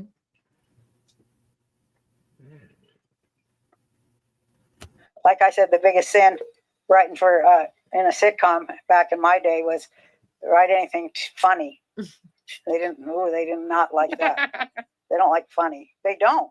I know. Fucking Stalinists hate funny. They try to co-op it and make it be all, butt juice and wiener jokes. Ugh. But that's why I loved your shit, because it was like, man, you're going deep. You're deep, deep, deep. That's brave. And you're brave. So it's cool. That's a new thing. It's a new thing for. It's important too. It's Yeah, the most important. it's very thing. important. Can you give me some offensive jokes before you leave? I know. Yeah, but what do you want to do first? Do you want to write something and be in it, or you're just happy doing what you're doing, or you going back on the pole, or what? Everybody starts life where they ended it, Roseanne, on the pole. My goal is to be an independent, successful creator, beginning to end. Cool. Because I don't want to ever have to compromise on anything. I might be wrong about stuff. I'm open to that, but I'm not open to lying. Yeah. So if I know something, I get it, and I can't talk about it, that's a problem. Yeah. I don't ever want to be in a room with a bunch of execs who are like, "We can't really make these jokes anymore," or "We're taking your firstborn," and I'm like, "Yeah, no shit. Yeah, that's not going to work for me." I did have a dream when I was younger to actually write a sitcom. I did write one and filmed it and everything. It was a lot of fun. And again, it was funny, so it never got picked up. So it wouldn't get picked up. It didn't get picked up. All racy, fun jokes. Oh no, they hate so, that. Can't be actually funny. You know what I mean? Oh yeah, it can't be. So They'll just put it in the corner and then pick off its bones. Right. Over the next 10 years, steal every joke in it, every good line. But anyway, continue. So yeah, I'd love to get on a Mel Gibson set and just do some Passion of the Christ stuff with. Full circle, just saying. That would be fun. That would be fun. I just saw him on Joe Rogan. Yeah, he was. He's one of us. He sees the conspiracy side of the government and he talks about it. And yeah, they definitely probably pumped him full of meds too if they could. He's seen it all. I know that. You don't see it all, talk about it, and survive. Really, I remember my lunch with old Mel. Me too. I love him. Own. He's always been nice to me and a good person to me. He seems like he's motivated by these sort of noble qualities that we admire. Well, he's autistic like we all are. Oh, well, we're all kind of like fucking autistic. I say retarded, but that's fine. Retarded. The retard spectrum. Yeah. But we're like a dog with a bone. We just are trying to shake it loose, Yeah, I'm just trying to get my thing is I want to do stand up. I want to, if I make something that I don't have to compromise myself on, cool, we'll do that. But I just want to be able to depend on myself you know, and have my own audience. And I don't really care too much about, I used to care so much about fame and money and all this stuff. And then I think you just get to a point where you go, none of that is really real. Anyway, No, it ain't real. you know, everybody who's kissing your ass when you're famous, they're just doing it because they think everybody else is kissing your ass. And they're like, oh, can I get something from you? Can I get something from you? Can I get something from you? And it's so disgusting. You're like, you stop, then you realize you stop being a human being to other people. And you're just a cash cow. Yeah. And also then, you know, you don't get any kind of real feedback. Like if you go on stage and everybody's laughing because they love you, you're like, I can't tell if this is funny now. Yeah, you get no feedback. No That happened good. to me. You don't want that. You know what I mean? No, because you want honest. Honestly, like, you know, I get real mad at my fiance because he'll be like, you know, you got to listen to your sets. And I'm like, what does that mean? He's like, you got to tighten it up. I'm like, everybody loves me. He's like, I love you because I'm telling you the truth, you know? And he's right. I know he's right. I'm just being a woman. Just listen to yourself. Cut him out. I know what you're doing. You're trying to make him be the straw man. Listen to your own shit. Yeah. Because that'll blow your mind worse than anybody could tell you any truth. Because hearing yourself is the truth. Yeah. That's why I didn't want to watch myself today. Yeah, I was. Because I did this video and I'm like, I cannot watch myself. It's so hard. Did you watch it ever? I did watch it. Was it hard? I thought it was great. She's in a rap video with Tom McDonald. You know who that is? You're not I do. supposed to Yeah, tell Ken, this isn't anyone even. that. It comes out Friday. This will air next week. It's already out. It's already out right now. But when this, Oh, I'm so she scared. did a rap. She twerks in it. I did twerk, but you know, I have no ass cheeks at all. Right. So it was something You're other than Lithuanian. twerking. Yeah. It doesn't come with. It doesn't. Yeah. It's not exactly what you could call twerking. No, okay. Since it's just like somebody's back with a slight crack up it at the bottom. It's quick cut. Were you in a thong? No, Well, then. unfortunately, I kept my outfit on. They're big black pants, and I just wanted to act like a fool, and it was fun. Oh, that's good. Because comedy is just the greatest fucking thing. It is a lot. At the end of the day, I mean, we can get so serious about it, but at the end of the day, we're clowns. We are clowns. We're exactly. clowns. We're trying to make you laugh. Uh-huh. Sometimes we're trying to make you laugh by deprogramming you. Yeah. And sometimes we're just being idiots. Yeah. Or trying to fuck with you because you're an idiot. Right. Or trying to fuck with you because you're an idiot, and that's fun.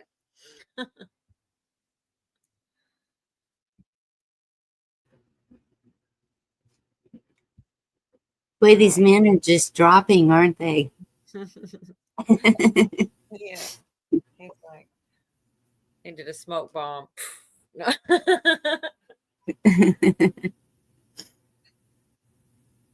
Yeah. Well, that's the thing about just not giving not putting the link right out there. It's just like if only the good ones came up, then it would be fine. Yeah. But it's not like that. My luck, all the worst ones come out at night. No, I don't think so.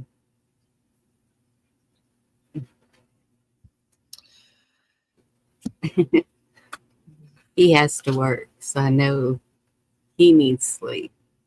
That's right, Cheryl. I've just been sleeping when I can. Yeah. I think we were up talking till 5 this morning. Right. I get backwards, so I'm up late a lot. Yep.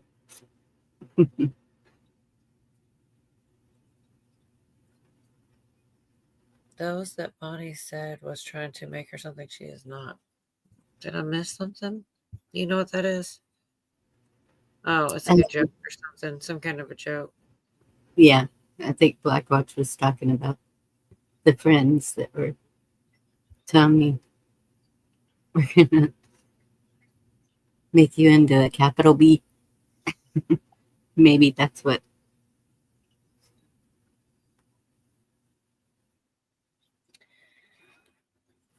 Right. Well, like Yeah. I said, that I wish I knew which ones of that Mel Gibson had the least of the least, because they're pretty raunchy, but they're pretty funny too. I mean, it's just like my luck, I'll pick the wrong one. And it's kind of sad at the same time. Like, he says something like, I don't know. He's like, you're running my life and I don't believe you anymore. And he's so emotional. Like, I almost feel bad for laughing at it, but it is pretty funny. And I can't believe that I completely missed it. Like, whatever, the first time around. And Yeah. Yorga's always talking about it. And I was like, well, I'm going to look it up. And then I was listening to it for a couple, it's like 5 hours long. I can't sit there. Uh-oh. Tell a backstage gathering. Yeah, you know what? I don't know if I have the right number for you anymore, John, because unless I just I did send, unless you were just busy and or unless your number changed, because like I try to send you the link. Like I said, I don't want to send it on if I can help it. I try not to put it into the chat. I don't know which part John's wanting me to tell about. Excuse me. Last night, I did a faith-based movie. I was like, I was asking Indy, how do I do this? And I thought I had it down, except for I clicked on live. You don't go live when you do that. You just pin the link at the top, and then they can come up as they want to. So I was kind of mixed up there. And if there was a way to do that, I would do that. We could just leave the link up at the top if somebody wanted to come back and do the rest of it in the backstage. If anybody wanted to do it that way, I'm cool with that. Yeah. That way, if anybody does porn bomb, we won't be live anyway. I won't have to worry as much, you know. But it was, what's up, Virginia? it was so wonderful because John was there, Virginia, Lisa Anderson, she came up, and Cheryl, Miss Cheryl in the chat, she came up and Cheryl. And it was just awesome to have friends there, and we did a lot of talking, and then we did watch the movie. It was not the one I thought I was going to play, but for whatever reason, that's the one that played. it was pretty good. Whatever I put the title, that was the title of the movie. And then, oh goodness, we started talking. Indy came up, and we were just kind of talking about everything. You know, this is a journey that I never thought I would go through, and all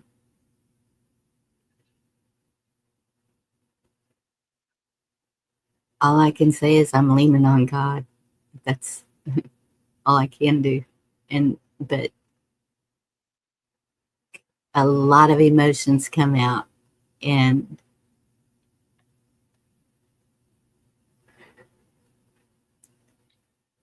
I don't know. I think that's normal, though. I mean, I think that's, you know, that's what it's good to go through them instead of push it down like some people. Yeah, and that's, I talked to a therapist yesterday, and that's, my sister-in-law was telling me today that my daughter and I should probably go in for more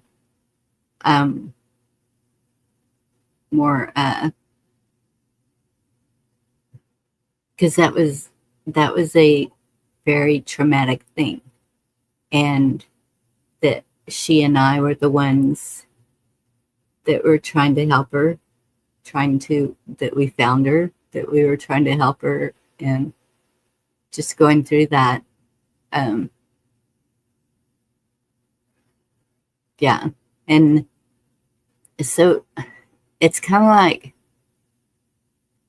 I'm still in shock, but every so often it'll hit me, and I can't breathe, and it's like, well, it's my turn.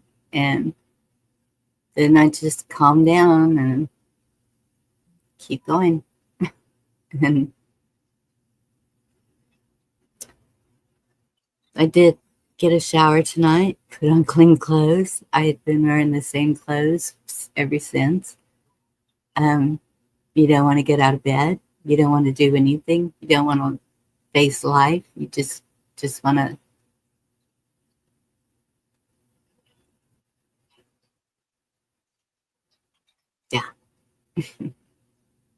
And I know a lot of people have been through losses, and I know that they've experienced the same thing.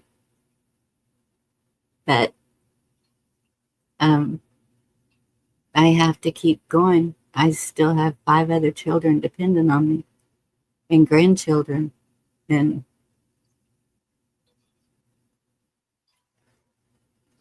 I'll make it through it with him.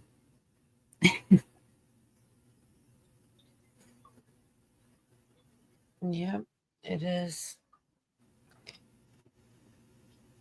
But it does help to have friends. And there's laughter. There's one of the sweet ladies. I don't know if she's still in chat. I got a new laptop today. And I was like, oh my goodness. I just want to whip her butt, but it's so appreciated. It's not going to overheat like this one. I haven't switched over yet. It just the thought of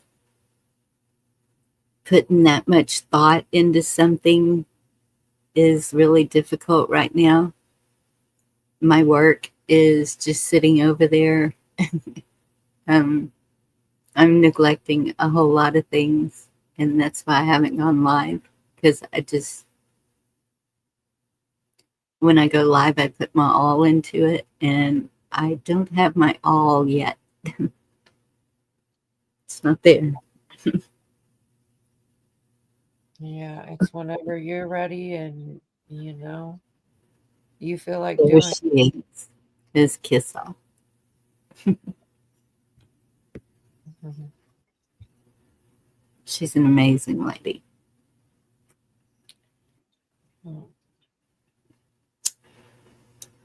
Billy put the link out there. As long as, like, if anybody would rather go backstage, we can do that too. I just don't want to close it John, down if anybody wants Virginia. to. Right. They're really good at conversations. Mm-hmm. Both of them. There's so many people that have such a wide range of knowledge in what life. Mm-hmm. Do you know his age? Mm-mm. What would you guess? I hate that. I don't know. 30 or 40s. Yeah, he's 38. But he just amazes me. His outlook, he has been brought up right by somebody. His whole, I don't know, demeanor, and yeah, that was one of my goals too, is to get to Georgia and just see if anything happened between him and my daughter, if they felt a spark or anything. But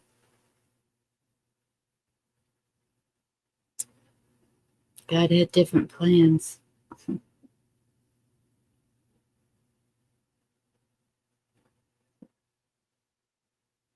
Thank you, Bess. All of y'all are amazing.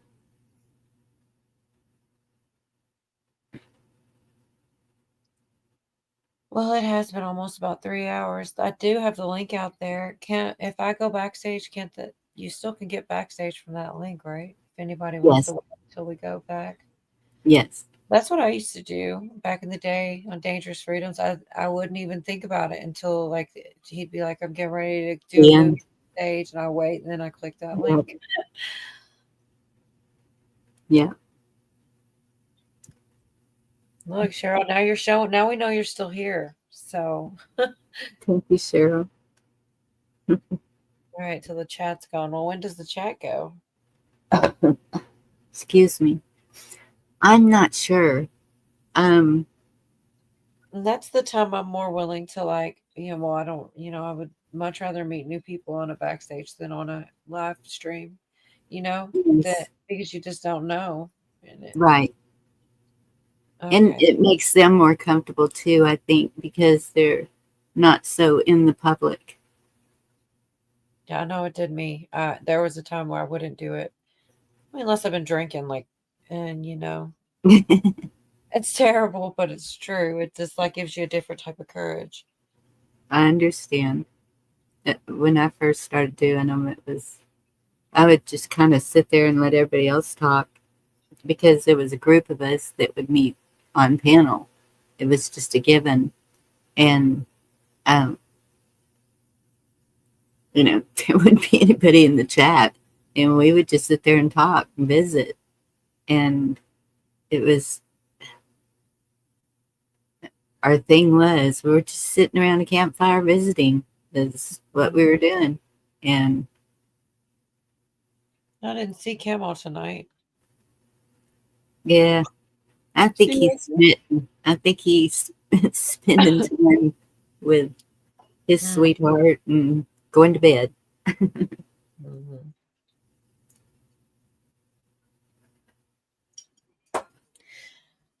We were at Rescues. Was that today? And he was in there, and I think it was Kiss Off. Do we hear wedding bells or something like that? And he says, never know.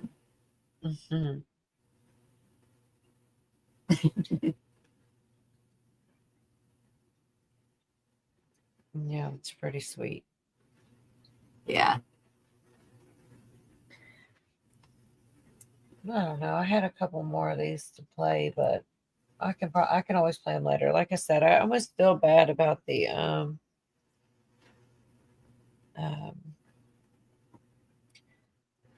other, but yeah, I'm gonna go ahead and end it and go to the backstage. But I'm glad everybody did come and have a good night, hang out with us for a little while. Yeah, thank you for having me up here, Cola.